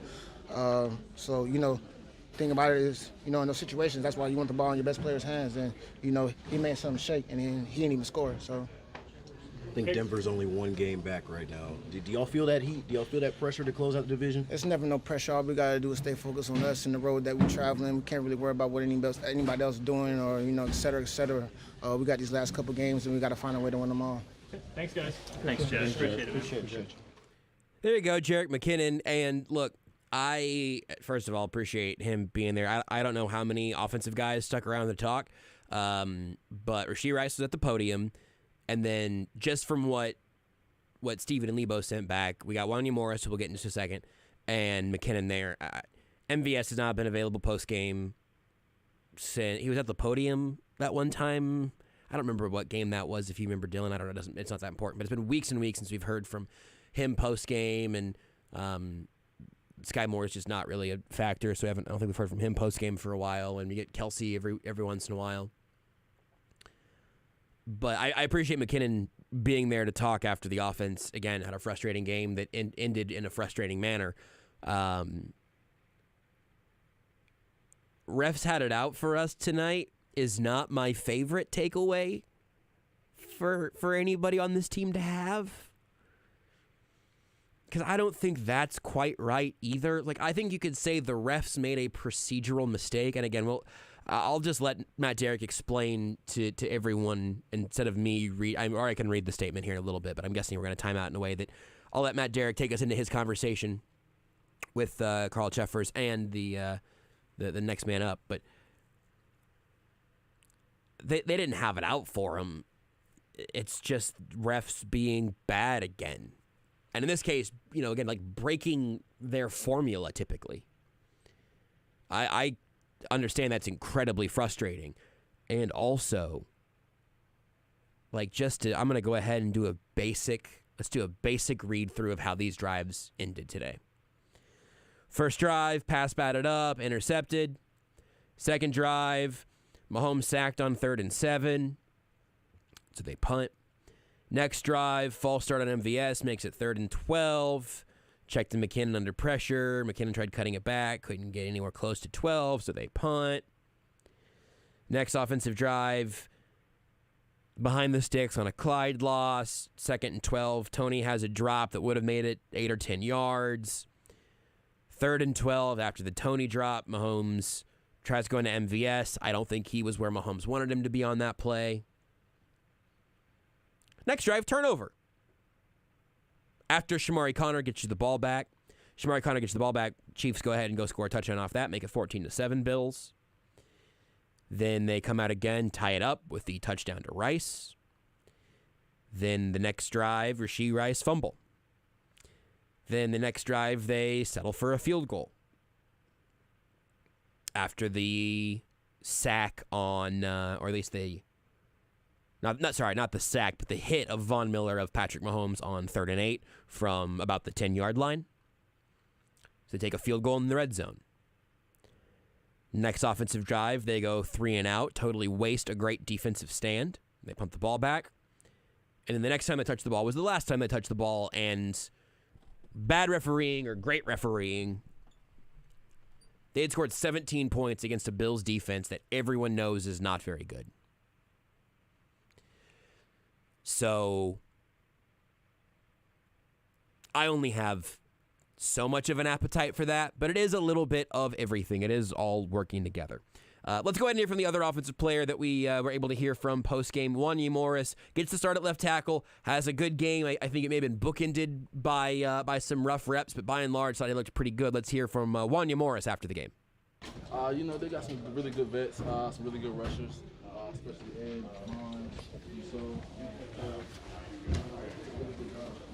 credit to those guys, but I feel like I did a pretty good job holding my own. It all comes down to the man in the jersey, I feel like my preparation was well, and whatever I didn't do well, we're gonna keep at it and prepare better next week. Who's the vet that you lean on when you're out there on the field? Is it Joe who's right next to you? Yeah, pretty much, because he's right next to me, like you said. I do a good job leaning on Joe, and he does a good job helping me out whenever I need it, and just being there for that boost of confidence. That guy's always going to be there for any of us, and that's just the type of guy he is. Gotcha. Appreciate you. There's Wanya Morris. Again, I think a pretty good game for him by and large on the left side. We will see we'll see where he ends up as the plan for the rest of the season goes on. We'd like to see him get more reps there and figure out if the Chiefs have their left tackle or not. And hopefully the Chiefs won't have to reinvest at that position much this upcoming offseason if it can be Wanye and Juwan Taylor as your bookends. Let's hop over to the defensive side here, Dylan, and hear from Trent McDuffie. He was in good position and just got beat in a long developing route at one point in this game, but by and large, the cornerbacks did a fabulous job holding the Bills' pass catchers down. Stephon Diggs in this game ended with what? 20-something yard? 24 yards on 4 catches for Stephon Diggs. That is a hell of a stat line for the secondary. By and large, that's L'Jarius Sneed. But even then, it was James Cook and Dawson Knox, and then 1 for 25, Deontay Hardy got third in receiving yards there. Josh Allen threw for 233 yards in this game on 42 attempts. The defense was doing really good work there. Unfortunately, wasn't enough. But here's what Trent McDuffie had to say in the locker room after the game. Down to it always make that big stop or gets the big offensive play, and it just hadn't been happening over the last few weeks. Yeah, that's just football, I can tell you these guys in here, they come to work every day, ready to go, ready to win, and they practice hard every day. And so I know we're frustrated, that things aren't going our way, but I know everybody in here is going to look at the film and move on to next week because, like I said, it's all about winning the next game. Is it a challenge to you guys to know? You guys haven't lost 2 games in a row since you've been here, and to turn it around and keep pushing forward, that has to be a personal challenge to you guys. Yeah, football's always going to come with a little adversity, but I think the guys that we have in this locker room and the coaching staff and just kind of how everything has been played out with Coach Reid, we're going to get back on track and we're going to get back to the football that you guys know. Frustrating to see the calls going against you guys, because there were some major calls out there tonight that affected the game. Yeah, I can really comment on it. I'm not the ref, but that's just part of the game. You can't really do nothing about that. That's out of our control, and we got to just keep playing through it, really. All right, appreciate it, man. Yeah. You guys feel like you're close to turning things around? Obviously, these games are coming right down to the final possession. Yeah. How do you handle that moving forward to try to turn things around? Yeah. I think it's just tightening up a little bit more just on the details. I think we have everything we need to go be great out there, and I think just over these past few weeks, I think it's just a little detail thing, certain plays, certain little alignments and stuff that get us out of whack, and they make big plays on it. So tightening up on that kind of stuff and really just honing in on the playbooks can be huge. Pat usually handles his emotions pretty well, but to see him, as mad as he was, going after the officials after the game, how do you react to that? Because, he was pissed. Everybody in here wants to win, so that just comes with it, when you're passionate about this game and passionate about going out there and being your best, sometimes emotions happen. But, he didn't take that in here. He didn't let that rub off on any of us. He had his little thing, and that was that. What's it like to have Nick Bolton back? Man, Nick Bolton's a baller, all-pro player, captain of the defense, so you love to see him back. I was out there smiling with him every time, just happy that he was back playing again because he's been working week in and week out trying to get back. So being able to see him back on the field was exciting. One more question for you. When you saw Travis lateral the ball, what were you thinking? That's why he's a Hall of Famer. That's why he's the GOAT. I don't know anybody who has the balls enough to throw that in that situation, 2 minutes to go win the game. But he's done it before, and he keeps doing it. And, hey, that's like a little Trav special right there. So I thought it was a huge play. Does he teach anybody to play with joy? Yeah, honestly, this week, a lot of it was about just going out there and enjoying the game again, going back to, being kids, we out here playing football, what we've done our whole lives, and going out there and enjoying it. So you definitely felt that passion, you felt that energy, and I feel like that's why you saw some guys kind of get out of whack that you don't normally see because everybody was out there giving it their all. Yeah. Was that a theme because maybe it seemed like you guys have been dealing with a lot of pressure leading up to this maybe? I don't know if it's pressure. I think it's just end of the season, December, getting close to the end of the year.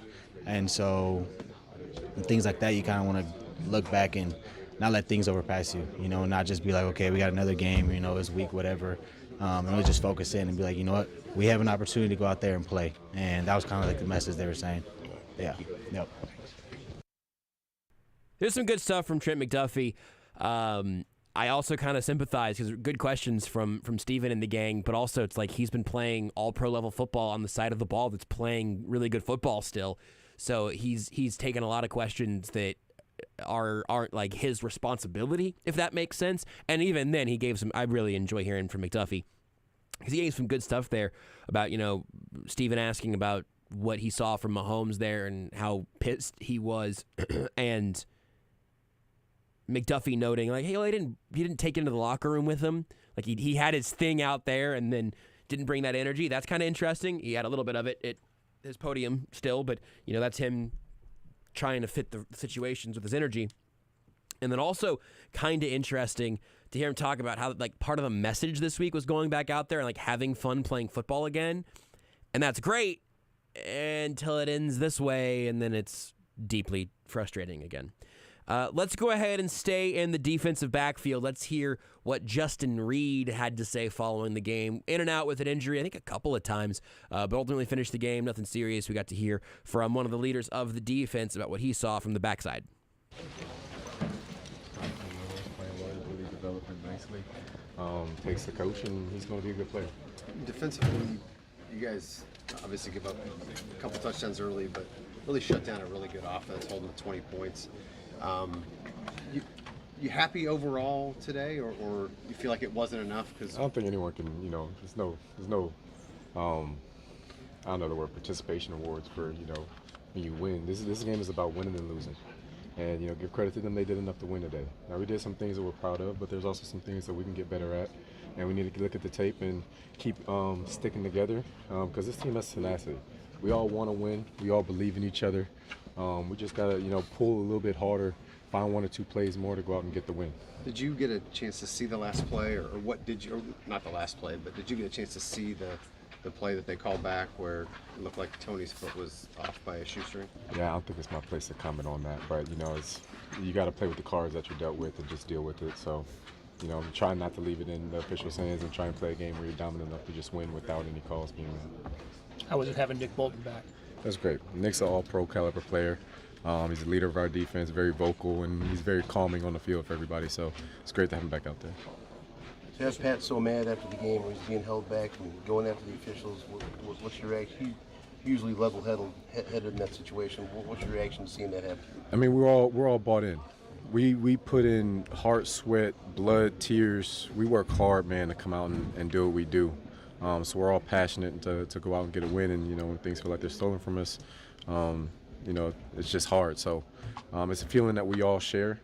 And, no matter it is what it is, we're just going to have to move on, watch the tape, and find ways to get better and focus on the Patriots. I know this is only your second year here, but 4 losses in the last 6 games. Has the mood in the locker room changed? Is there frustration? Is there anger post-game today? Like, what's the mood? I think we're all looking at ourselves in ways that we can all play better. Because to a man, we can all look at the tape and say that, maybe on this play I could have did something different. Maybe on this play I could have did something different. It's not deteriorating, which is a positive. The locker room is strong in the way that we feel about each other as a team. That team unit is still very strong. But, we just got to go out there and get wins, though. And winning solves everything. Thanks, Justin. Appreciate you as always, man. Yeah, good stuff there from Justin Reid. It is interesting. I listen to a lot of press conferences, so I'm gonna try to find what's between not just the lines, but each character of the lines. But he talks about asked about the Mahomes frustration, and I think it was Steven asking that again. And after kind of saying it's not really my place to talk about the officials, and you want to win so convincingly that the officials aren't even a part of the conversation. And it's frustrating when you feel like things were stolen from us. Whoop! Uh-oh! Yeah! That was the ref thing. That was the ref thing. He let it slip out a little bit there. I'm not going to comment on the refs, but when it feels like someone stole something from you, it's frustrating. So again, I'm not trying to play a gotcha game by any means. Like it's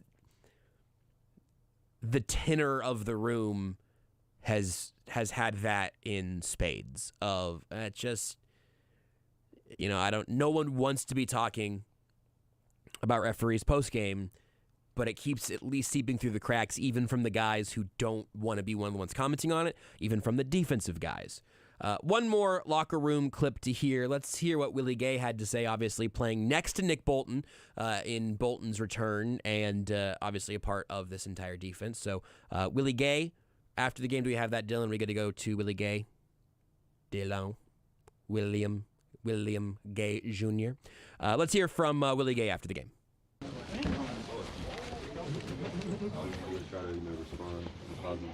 It's hard, but it is what it is. Got to move on. In the second half, y'all shut them down pretty well. But just what was hurting y'all in that first half with their runs and throws? It's the little things, man. I feel like, my opinion, it's nothing crazy. It's one big play here and there, just like last week to me. And you got to tighten up the loose screws, man, because it hurts you when it hurts you. And when you put the offense back 14-0, we try not to put them behind the ball like that, behind the scoreboard like that, but we just try to help them out in the second half, and I think we did good, but it just didn't go our way. So talk about that last play, the play with the offsides call for the team. What was the feeling? What did you see on that? A historic play that got wiped out, I don't want to say nothing about the refs, nothing. Just a call that they made, and we got to live with it. So, y'all had 7 penalties today. How do you fix that? How do you fix the 7 penalties today? On defense? Just the team. It's part of the game, man. They called a holding call on a cornerback jamming at the line of scrimmage. It's only so much you can do as players now in today's football. So you're too aggressive, they throw a flag. If you ain't aggressive enough, you give up a big play. So it's like you got to try to be in a gray area, and just hopefully they don't throw a flag on you. But it didn't go our way today in that aspect. So this is our charter territory. How was it like to have Nick back today? Oh, it was a lot of fun, man. Seeing him out there leading us, in the middle of everything once again.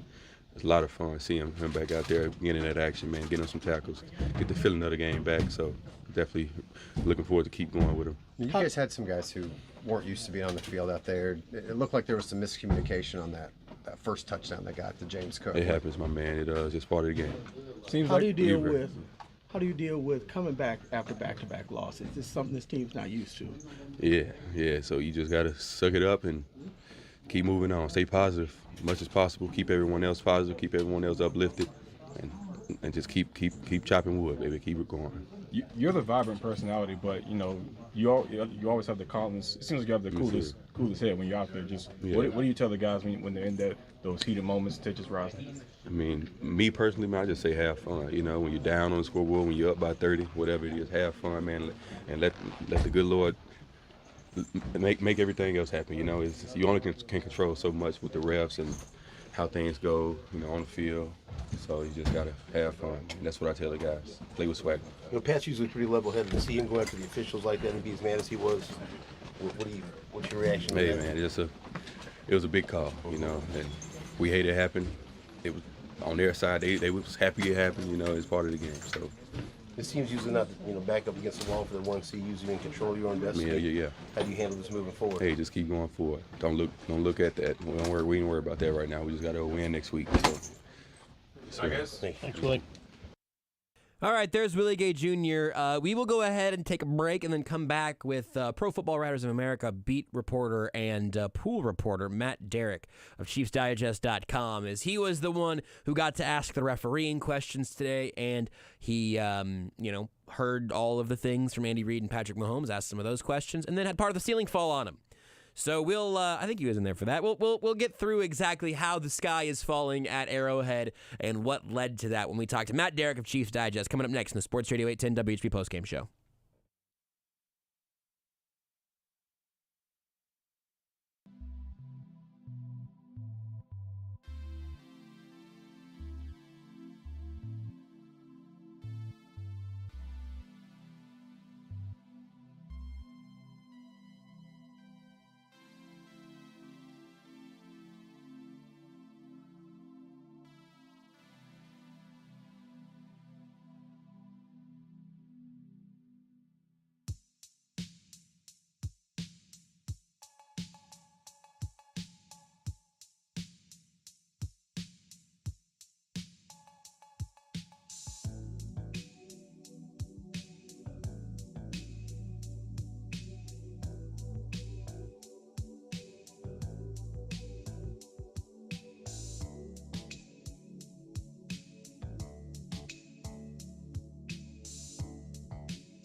2nd and 10.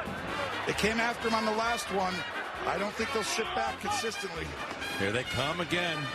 There's a flag down at the line of scrimmage as the pass is to an open Travis Kelce, who flings it back over to Tony. Oh, my goodness, this is going for a touchdown. This is not a design play. Kelce's always looks around as if he's a quarterback, and he does this, and I can't believe it. I think it's coming back. Number 19, offense, lined up in the neutral zone. 5-yard penalty. Tony was lined up Got to be kidding in the neutral zone. So Travis Kelce, who went to Cincinnati out of Cleveland Heights High School in Ohio, an old quarterback, threw a perfect spiral for what looked like an improbable touchdown. It just can't happen. These receivers can't get out of the way of hurting the team. Too many times at the end of the game. That play was beautiful, and then it was ugly. Ultimately, that is our ugly play of the game, brought to you by We Buy Ugly Houses. Owning a house can be a problem, an ugly problem. Repairs, taxes, mowing the yard. Let We Buy Ugly Houses be the solution. Call 1-800-44-BUYER or go to WeBuyUglyHouses.com.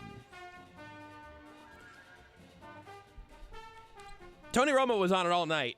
From like the first drive, the second that there was a Chiefs wide receiver who had even the slight passing interest in making a mistake or not being where Mahomes expected him to be, Romo was on top of it, and mercifully so, because that's been a well-told story around these parts. But we will talk about the penalty. We will talk about what else happened in this game, because you might not know it by a lot of the post-game pressers, but there were other things that happened in the preceding 59 minutes. We'll talk about all of that now with our friend Matt Derrick of the ChiefsDigest.com and the 41 is the Mic podcast with Nick Jacobs. Also currently being named and held in high regard around the NFL world by being the pool reporter who talked to the refereeing crew here tonight. He's brought to you by Cap One Lending. The Freedom Loan at Cap One Lending is the exclusive loan that helps you pay your home off in less than half the time and gives you access to your home's equity without having to refinance. Go to caponelending.com. But first, Matt, before we talk about any of those things that I teased, can you please give us some context for the fact that the sky is literally falling at Arrowhead Stadium? You know, I should be more frightened than I am, because right now, of course, as you know, I almost always come to you from home post games from the penthouse suites presented by Tickets for Less. Yes. And this right now I'm bewildered because my couch in the penthouse suite has been replaced by Santa's sled. Oh my goodness. And sleigh. So no. I mean, and it looks great for photos if you're coming to the pop-up bar, I guess, and you want to have your picture taken with Santa or in his sleigh. I mean, that's great, but what about me? I mean, what about my couch? My couch has been moved, so now I'm sitting over in kind of the middle of the room, and I'll have to once again document this with photos, but there's like lights hanging from the ceilings and Christmas balls and everything like this. And after having the ceiling collapse on us in the press conference room downstairs, I'm now scared to death that I'm going to be killed by Christmas lights and Christmas balls before this session is over. So, I mean, you could not have possibly summed tonight up any better. I may be killed by lights and balls before this night is over. I already had Dylan marking like 95% of the things that you had already said there, because that's perfect. I marked it as Matt's Christmas nightmare. Yeah. Yeah, you are living the nightmare before Christmas right now, actually. This is... And I'm very fortunate because I used to go get my haircut at this place that would decorate for the holidays, and the area where the stylist would wash your hair, there was always like a giant 3-foot snowflake right overhead that I was always scared to death was going to fall and maim me, and just stab me in the head. So at least right now where I'm sitting, I don't have a snowflake above me. But I do have red and gold lights and gold garland and red balls above me. But you are not currently in the sleigh doing this conversation? No, I don't think I would be very comfortable in the sleigh. No, probably. It doesn't sound like a very comfy place to do radio, but I deeply appreciate the word picture you have painted for us. And yes, I see the tweet now. Oh, you could totally do the show from in there. I mean, I don't know. I'm sure that the powers that be would not be happy with me giving this away when, you're supposed to have to come and pay money to be in here. But oh my God, there's a painting. I guess it's a painting. I mean, I'm sure it's probably like a Photoshop thing, but it looked like a painting. It's Andy Reid as Santa Claus.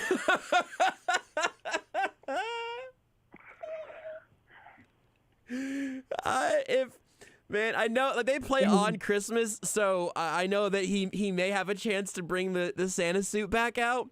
But can you imagine if tonight was the night that he was planning on coming out as Santa like he did several years ago and just had to leave that fit in the locker room?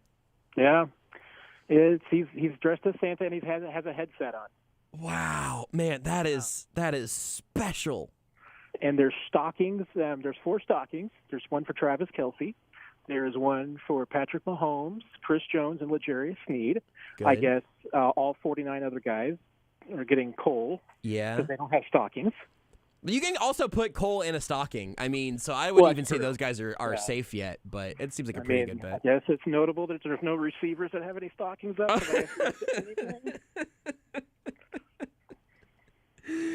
Oh God! I did not say that out loud. You I apologize. didn't. No, you didn't. No one heard that. You didn't say anything, and also you're right. I mean, we should be in the holiday spirit, Josh. We should be in the spirit of forgiving and moving on and loving. Yeah, I'd love to be there, but I'm not, and neither is Carl Cheffers, and neither is Walt Anderson. I love so much that I actually feel like we've got like the hashtag scoop tonight by having you here to walk us. I've not even read the entirety of this statement. I was planning on potentially doing it, but it worked out to have you on right around the same time I was going to try to read some of the excerpts here. But I feel like we have like a legitimate sort of journalistic scoop by being able to talk to you here tonight on the Postgame Show on Sports Radio 810 WHB Kansas City. And we also have to do it now in the literal lights of Christmas lights and a sleigh taking your usual spot. So this is the most perfect this Postgame Show's ever been. But go ahead and walk me through it. Also, I don't remember almost ever having 2 refs being in there for the conversation, this case being NFL Senior VP of Officiating Walt Anderson, in addition to Carl Cheffers. Was he in Kansas City for this game? Is he usually in New York? Walk me through literally every single beat of your post-game conversation with Walt Anderson and Carl Cheffers. Yeah, once upon a time, these would have been done in person, but after COVID, when they converted to doing them by phone, they stuck with that. So even though Carl Cheffers is here, obviously, what they do is they get a conference call with New York and then connect everybody.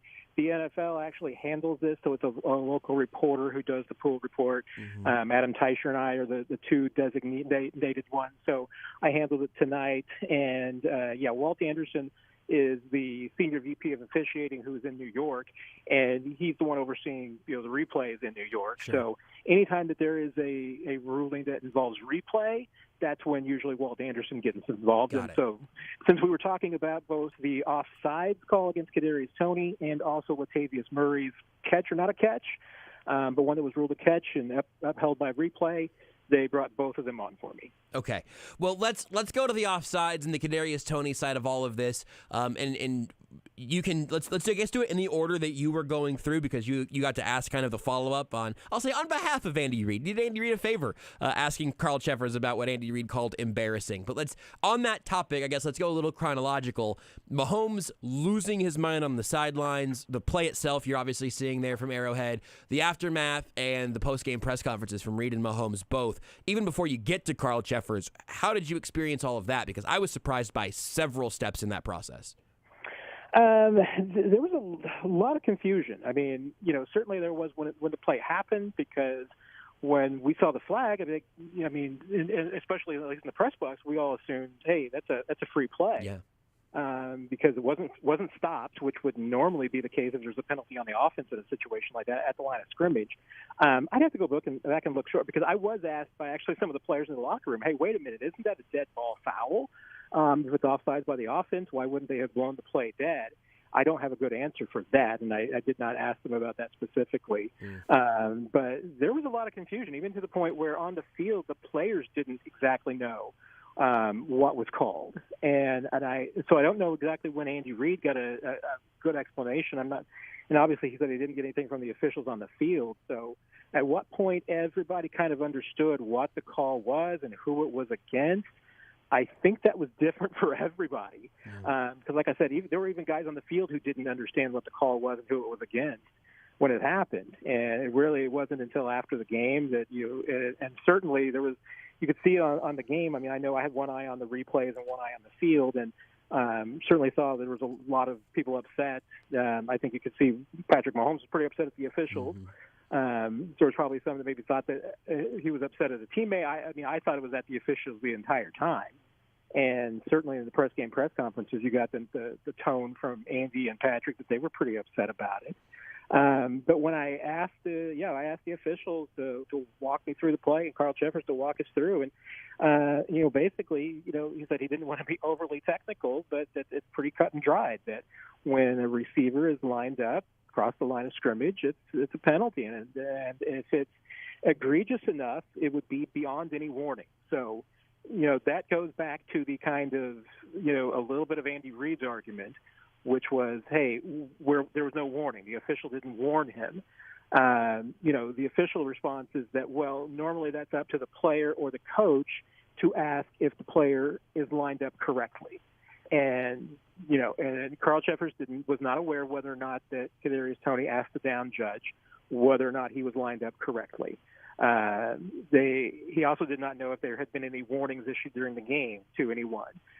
He hadn't spoken to the down judge about that. So, there's still some things that we're not real clear on. But ultimately, as he said, that if the player lining up offsides is egregious enough, it would be beyond a warning. And so even if there had not been a warning, because in this case that down judge could not see the ball because of Kadarius Toney, that's why they threw the flag. Have you ever heard a post-game press conference like that from Andy Reid before? No, I don't believe that I've ever seen Andy Reid that upset to the point where he simply came in and started off talking about the call. We've seen him, come in, and once he's asked about a call, expressing a little frustration, and and he's even joked sometimes about not getting fined. It's pretty clear tonight he didn't care about whether or not he was going to get fined. He wanted to say his piece. And no, and to the point that even when asked about a few other things, he wasn't having it. Anything even that he even thought was even remotely, part of maybe jocularity and frivolity, he was punting on. So this was, at least in my time covering Andy Reid since 2016, I've never seen him this frustrated and annoyed, especially at an official. Yeah, the latter part there is what the debut and the, like you said, joking in the past about not wanting to dip into the Christmas fund to talk about refs or whatever, coming out with a bit embarrassing in the National Football League in the opening statement was jarring, but then straight up next questioning some totally legitimate questions by people who have asked legitimate questions. I said this early on. Like, there are bad post-game press conference questions. I will not defend every post-game press conference question. God knows. I've asked some bad ones. But in this circumstance, it was just like, it was like he had it was like he had lost the ability to talk about anything that wasn't that play or even specifically that call. Because, like, the lateral from Kelce, other things that even in losses and other frustrating times, that's not a gear that Andy Reid, I think, ever gets to. Yeah, and I didn't really completely understand, that kind of frustration. Especially like the asking about the Kelce lateral. Yeah. Because, that was executed well enough that if you told me it was designed, I would believe you. If you told me that it was Travis Kelce acting on his own, Travis does this all the time, so I would believe you with that as well. I don't know. I've had people who legitimately believe that, hey, that was planned, and I can't argue with them. I have had people who legitimately believe that was just Kelce freelancing. I can't argue with them there either. I think that was worth asking the question. Yeah, and if you can't tell the difference, maybe ask the head coach, and then the head coach can give you an answer. Like, it's just the most standard thing in the world, and that sort of, like, I don't know, entire vitriolic energy was wild to me. What about the rest of the locker room? We're kind of skipping over Mahomes, I guess, but we played a bunch of locker room audio. We heard from Wanya Morris, Willie Gay, Jerick McKinnon, Trent McDuffie, Justin Reid. But what was the energy for however much of the locker room you got to be in? Obviously, very quiet. And as you can expect in a situation like this, a lot of guys got in and cleared out pretty quickly. That was absolutely the fastest that I've ever seen Patrick Mahomes get dressed and ready to go. He was ready to go for his post-game press conference before Andy Reid was. And I can't say that I have ever seen that happen before, especially at home. So I think that speaks to a little bit of just the impatience and the frustration of a lot of guys afterwards. But I was just taken aback by, still the number of players who were asking me about the Kadarius Toney play, because they still didn't have clarity on it. So, I mean, it wasn't just us asking the players questions. The players had questions saying, what happened? What was exactly going on? Was he offsides? What was the ruling? Why was it called that way? So that was a new one for me as far as, having that in the locker room. But yeah, I mean, there was a great deal of frustration. There was a lot more of, I think you probably heard in some of the interviews, a lot more, I think, going to the line about the officiating tonight, because the Chiefs certainly did. I mean, I think they absolutely felt like that things were not tilting in their favor when it came to the calls tonight. And, hey, we say these things usually, balance out 50-50, and maybe when coupled with a really bad call on Sunday night, now that it's been 2 weeks in a row, maybe they just feel snake-bitten. But I don't think there's no doubt that this is a team right now that feels probably picked on a little bit. So last thing on this entire side of it, because I want to ask you about some of the other stuff that happened, again in the preceding 59 minutes, but with Mahomes having that urgency to get to the podium, I frankly thought his press conference, he handled that better than Andy did. It was a more sort of, I don't know, it was like, this is a weird word to use because I do not think Andy Reid is immature very often, but that was a mature, frustrated presser from Mahomes to my ears, and Andy Reid was just straight up frustrated and ready to get out of there, again, which is just sort of jarring. But in what Mahomes did say, talking longer than Reid did and still mostly talking about that play, is that something you've seen from Mahomes, even, of course, accentuating being held back on the sidelines? I know you haven't seen that before. Yeah, and I unfortunately probably can't say a lot about it because I was in either the locker room or with the officials. Okay, I wonder when the official thing happened, so that's fine. That's the one thing I haven't seen yet is I have not seen Patrick's interview. However, I did speak to someone with the team who just said that they thought that it might have been Patrick's best press availability in forever. They just thought that he handled it extremely well. So I'm looking forward to hearing it. And, you seem to be sounding along the same way, that at least he handled his postgame availability pretty well. Yeah, he and Andy might both end up writing checks. I don't know, but I thought he handled it well while still being the same person who was, again, literally being held back on the sidelines. Like, it was, he was ready to talk through it in a way that Andy Reid came in and said what he wanted to say and was ready to get out of there. Mahomes came in and answered the questions and talked through his feelings and then eventually got out of there. So yeah, I think he handled it pretty well. What about everything that happened before? Because even if the offsides is never called, if Kadarius Toney is lined up back a foot, whatever, the Chiefs would have scored 24 points in this game, and Josh Allen would have had a minute with the football with a chance to go win it. I thought the defense played pretty well overall. But what's the story of this game, refs adjacent? What's the story of the first 58 minutes? Same thing we've been talking about for the last 12 games. Yeah. Turnovers, penalties, drops, mistakes. Why did this team lose this game? Pick one as many of those as you want. Yeah. It's A, B, C, or D, or all of the above. You can blame any one of them. They lose the turnover battle. Now the defense bailed them out on a couple of those turnovers to certainly stem the tide at least. But you still can't give the ball away that way that the Chiefs continue to do so. Penalties absolutely were critical at a couple of times. Obviously, a penalty killed that final drive, even with the Kadarius Toney penalty, and that was notwithstanding. I mean, there was also the holding penalty and Eder call that put them in the 4th and 15 in the first place. I mean, penalties were big. I mean, and a Jalen Watson penalty when they looked to be off the field on Buffalo's drive. Yeah. It's these costly penalties that just got them repeatedly. Drops popped in again. Rishi Rice for having a touchdown and a good night, fumble and a drop. I mean. And I chalked it up.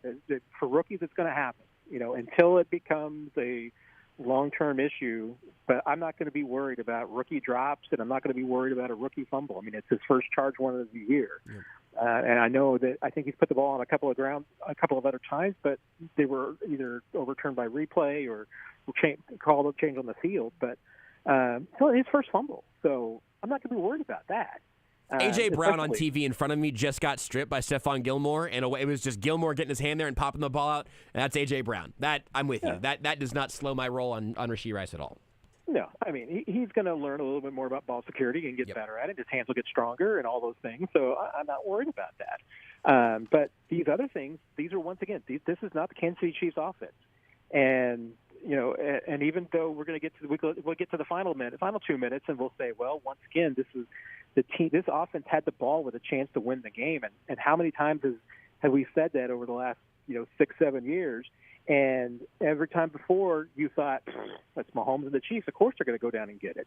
And this year, it's like they just don't have that gear available. And I don't know what it is. I mean, there's something that, what is it, Josh? Could it be bad dice rolls? Could it really just be the pass catching up with them? I don't know. But something just seems off. And when you continue to have the mistakes that this team makes, you just can't overcome them. Wande Morris looked good to me. I don't know how often you were checking on his side. Obviously, the pick at the beginning, you probably want to get that guy's arms down, and then towards the end, he ends up allowing the pressure that has Mahomes hit as he's throwing. But I think that was sort of bookending a pretty good day for him. Does that seem fair and a potential new starting left tackle? Yeah, I think it says pretty remarkable about the only time I heard Wande Morris' name today was the fact that he was starting, and then at the end of the game when people were saying, hey, you know what, played a pretty good game, because you didn't talk about him during the game, and that's good for an offensive lineman. It means he didn't have any penalties called on him, and it means that he didn't get beat egregiously. So I think that's really good. I did watch him a lot in the first quarter because I was watching to see how much the Chiefs shaded protection his way. There was a lot of tight end next to him, at least in the first quarter. Once it looked to me like, hey, the Chiefs kind of have this a little bit. He was holding his own. I paid a little bit less attention to it. Yeah, me too. I'll watch that more on replays to see how much that the Chiefs were protecting him. But, even with some help, the fact that you didn't hear his name called, that's a good thing. Yep. I feel the same way, and also kind of stopped watching him specifically as it seemed like he was doing okay, but I felt like trying to find something positive to end on would be nice, and I was running out of other options. So that's all I got. I'll let you go, Matt, unless there's anything else that we haven't touched on either from the last 2 minutes or the first 58, anything that is going to get lost perhaps in the throes of this game, or have we pretty much covered the only things we're going to be talking about all week?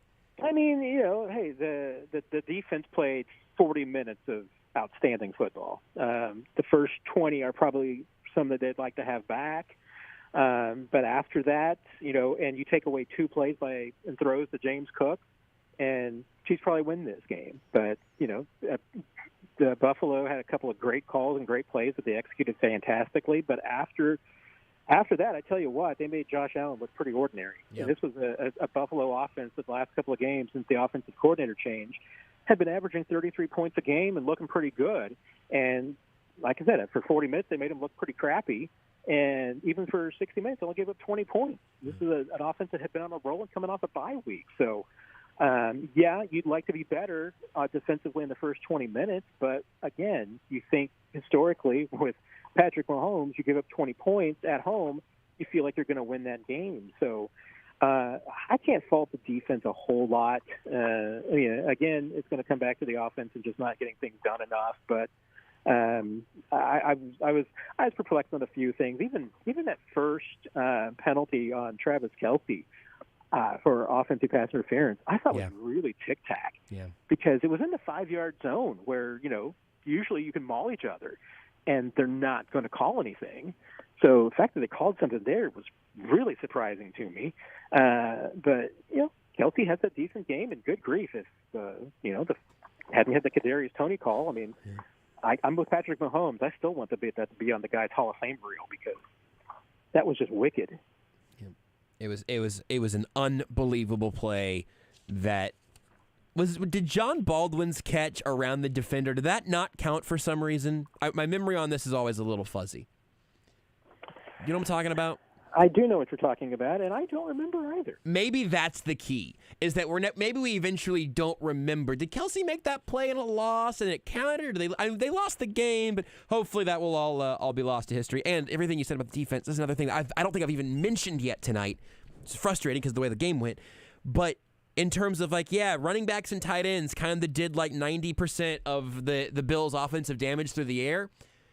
You have Drew Tranquill back, and I just don't think it looks that way. Maybe it stops one of those big plays, and that's a big deal if you have him and Nick Bolton back together again. And I don't even feel good about it. Like I'm not excited about the Chiefs' defense actually being even better than 20 points to the Bills, because it feels like we're watching a broken, or at least just so out of sync offense that the fun kind of melts away. Well, I mean, and I'll tell you what I'm going to do for you, Josh. I'm going to, even if it gets me in trouble, because you're supposed to be paying for the experience of coming to this little pop-up bar. Mm-hmm. But if I can't share you with some photos of Andy Reid in a Santa Claus costume and a red, Chiefs Christmas tree, I mean, what am I doing?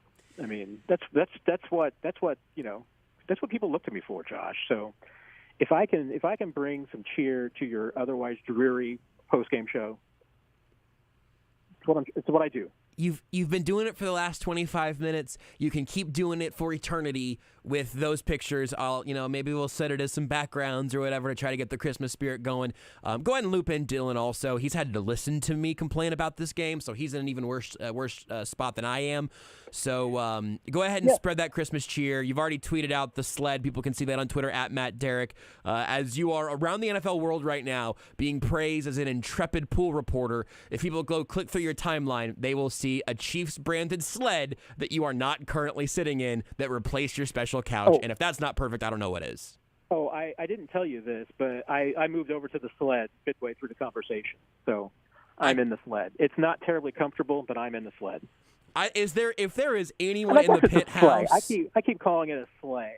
It's a sleigh. I bet you're sleighing in that sleigh right now like nobody's business. I don't care if it's a selfie, if someone is there that can document this, if you need to set up a timer or whatever. That right there, that's the Chiefs' present that we all really needed.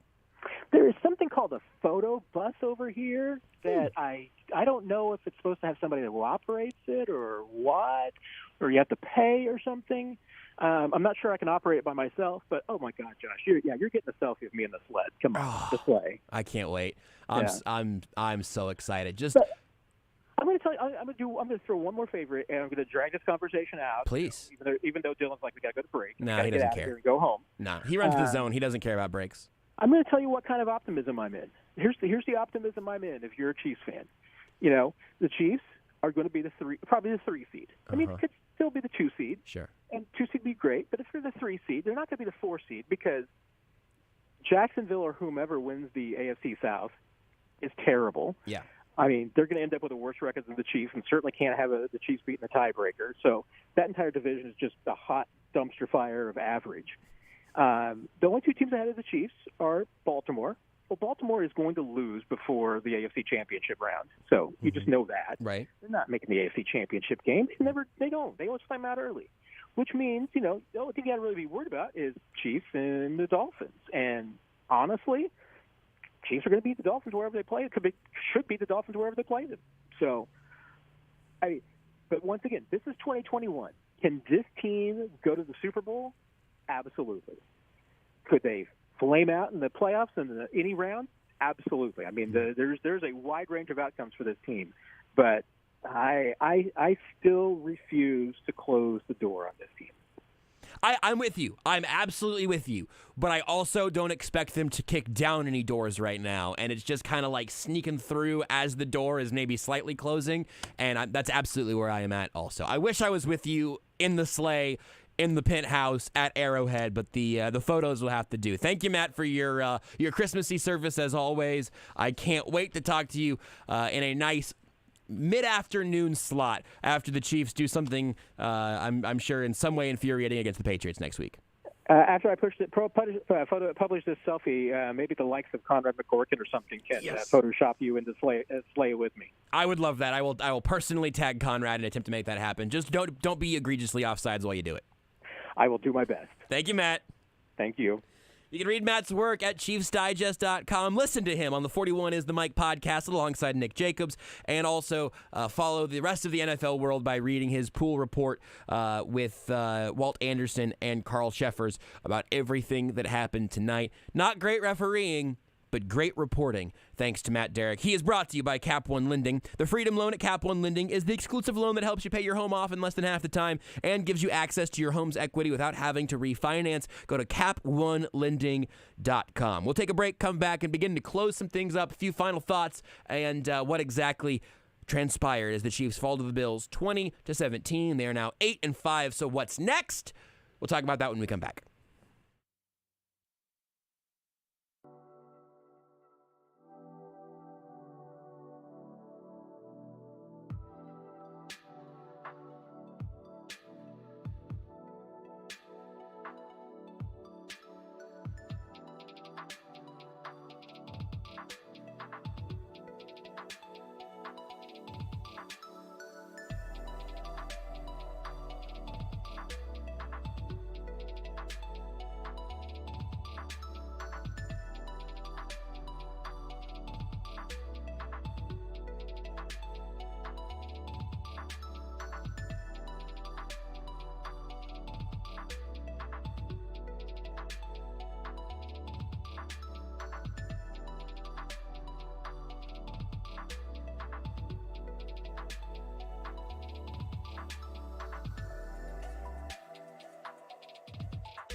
First and 10. In trouble. Practice has him, and Jones is there to assist. This is literally, I've seen this 5 times this year. Chris Jones gets into like a 3 technique, and he rushes wide. And watch, when he rushes wide, Karlaftis comes back underneath and gets a bunch of late sacks. And he's rushing well, Karlaftis. That was a great play right there, and as Tony Romo laid out the schematics, the strategy that went into it, That's good stuff. I'm going to go ahead and go back to Steve Spagnuolo and give him the green light, brought to you by Green Light Dispensary. It was really a well-called game defensively across the board. Great work from the secondary. Pass rush held its own. Yeah, the linebackers and safeties got picked on at times in the Bills' passing game, but that's pretty much all they had. So again, the green light brought to you by Green Light Dispensary. For me, going to Steve Spagnuolo. Green Light Dispensary has outstanding customer service, superior product, and is continuously voted Missouri's best. Open from 10 a.m. to 8 p.m. 7 days a week. Find a location near you today at greenlightdispensary.com. Matt Derrick gave us a little bit of a preview as to where things stand right now in the NFL from a standings perspective, and we'll get you to the fourth quarter of Sunday Night Football here in moments. But right now, where the Chiefs stand is very different than where they would have been with a win, where they would have been if the Broncos didn't end their streak. Right now, it's kind of uncomfortable. The Ravens stand alone in the 1 seed, the Dolphins alone in the 2 seed. Of course, the Chiefs would have the head-to-head tiebreaker over Miami if they got tied up, but right now, they'd need some help from Miami to do that. The Chiefs are 8-5 alongside the Jacksonville Jaguars, and they have the tiebreaker over Jacksonville from the head-to-head win back earlier in the season. Also 8-5, the Cleveland Browns. Right now, the AFC is sort of a mess, and the Ravens are the team who so far have risen above with a couple of close calls against lesser teams, although the Rams today looked pretty good while they gave Baltimore a scare. The Chiefs the rest of the way, again, standing 8-5 now. They should not lose again. This should be a 12-5 football team when all is said and done. They should beat the Patriots next week. They should beat the Raiders the week after. On New Year's Eve, they should beat the Bengals, although they look still pretty spicy even without Joe Burrow.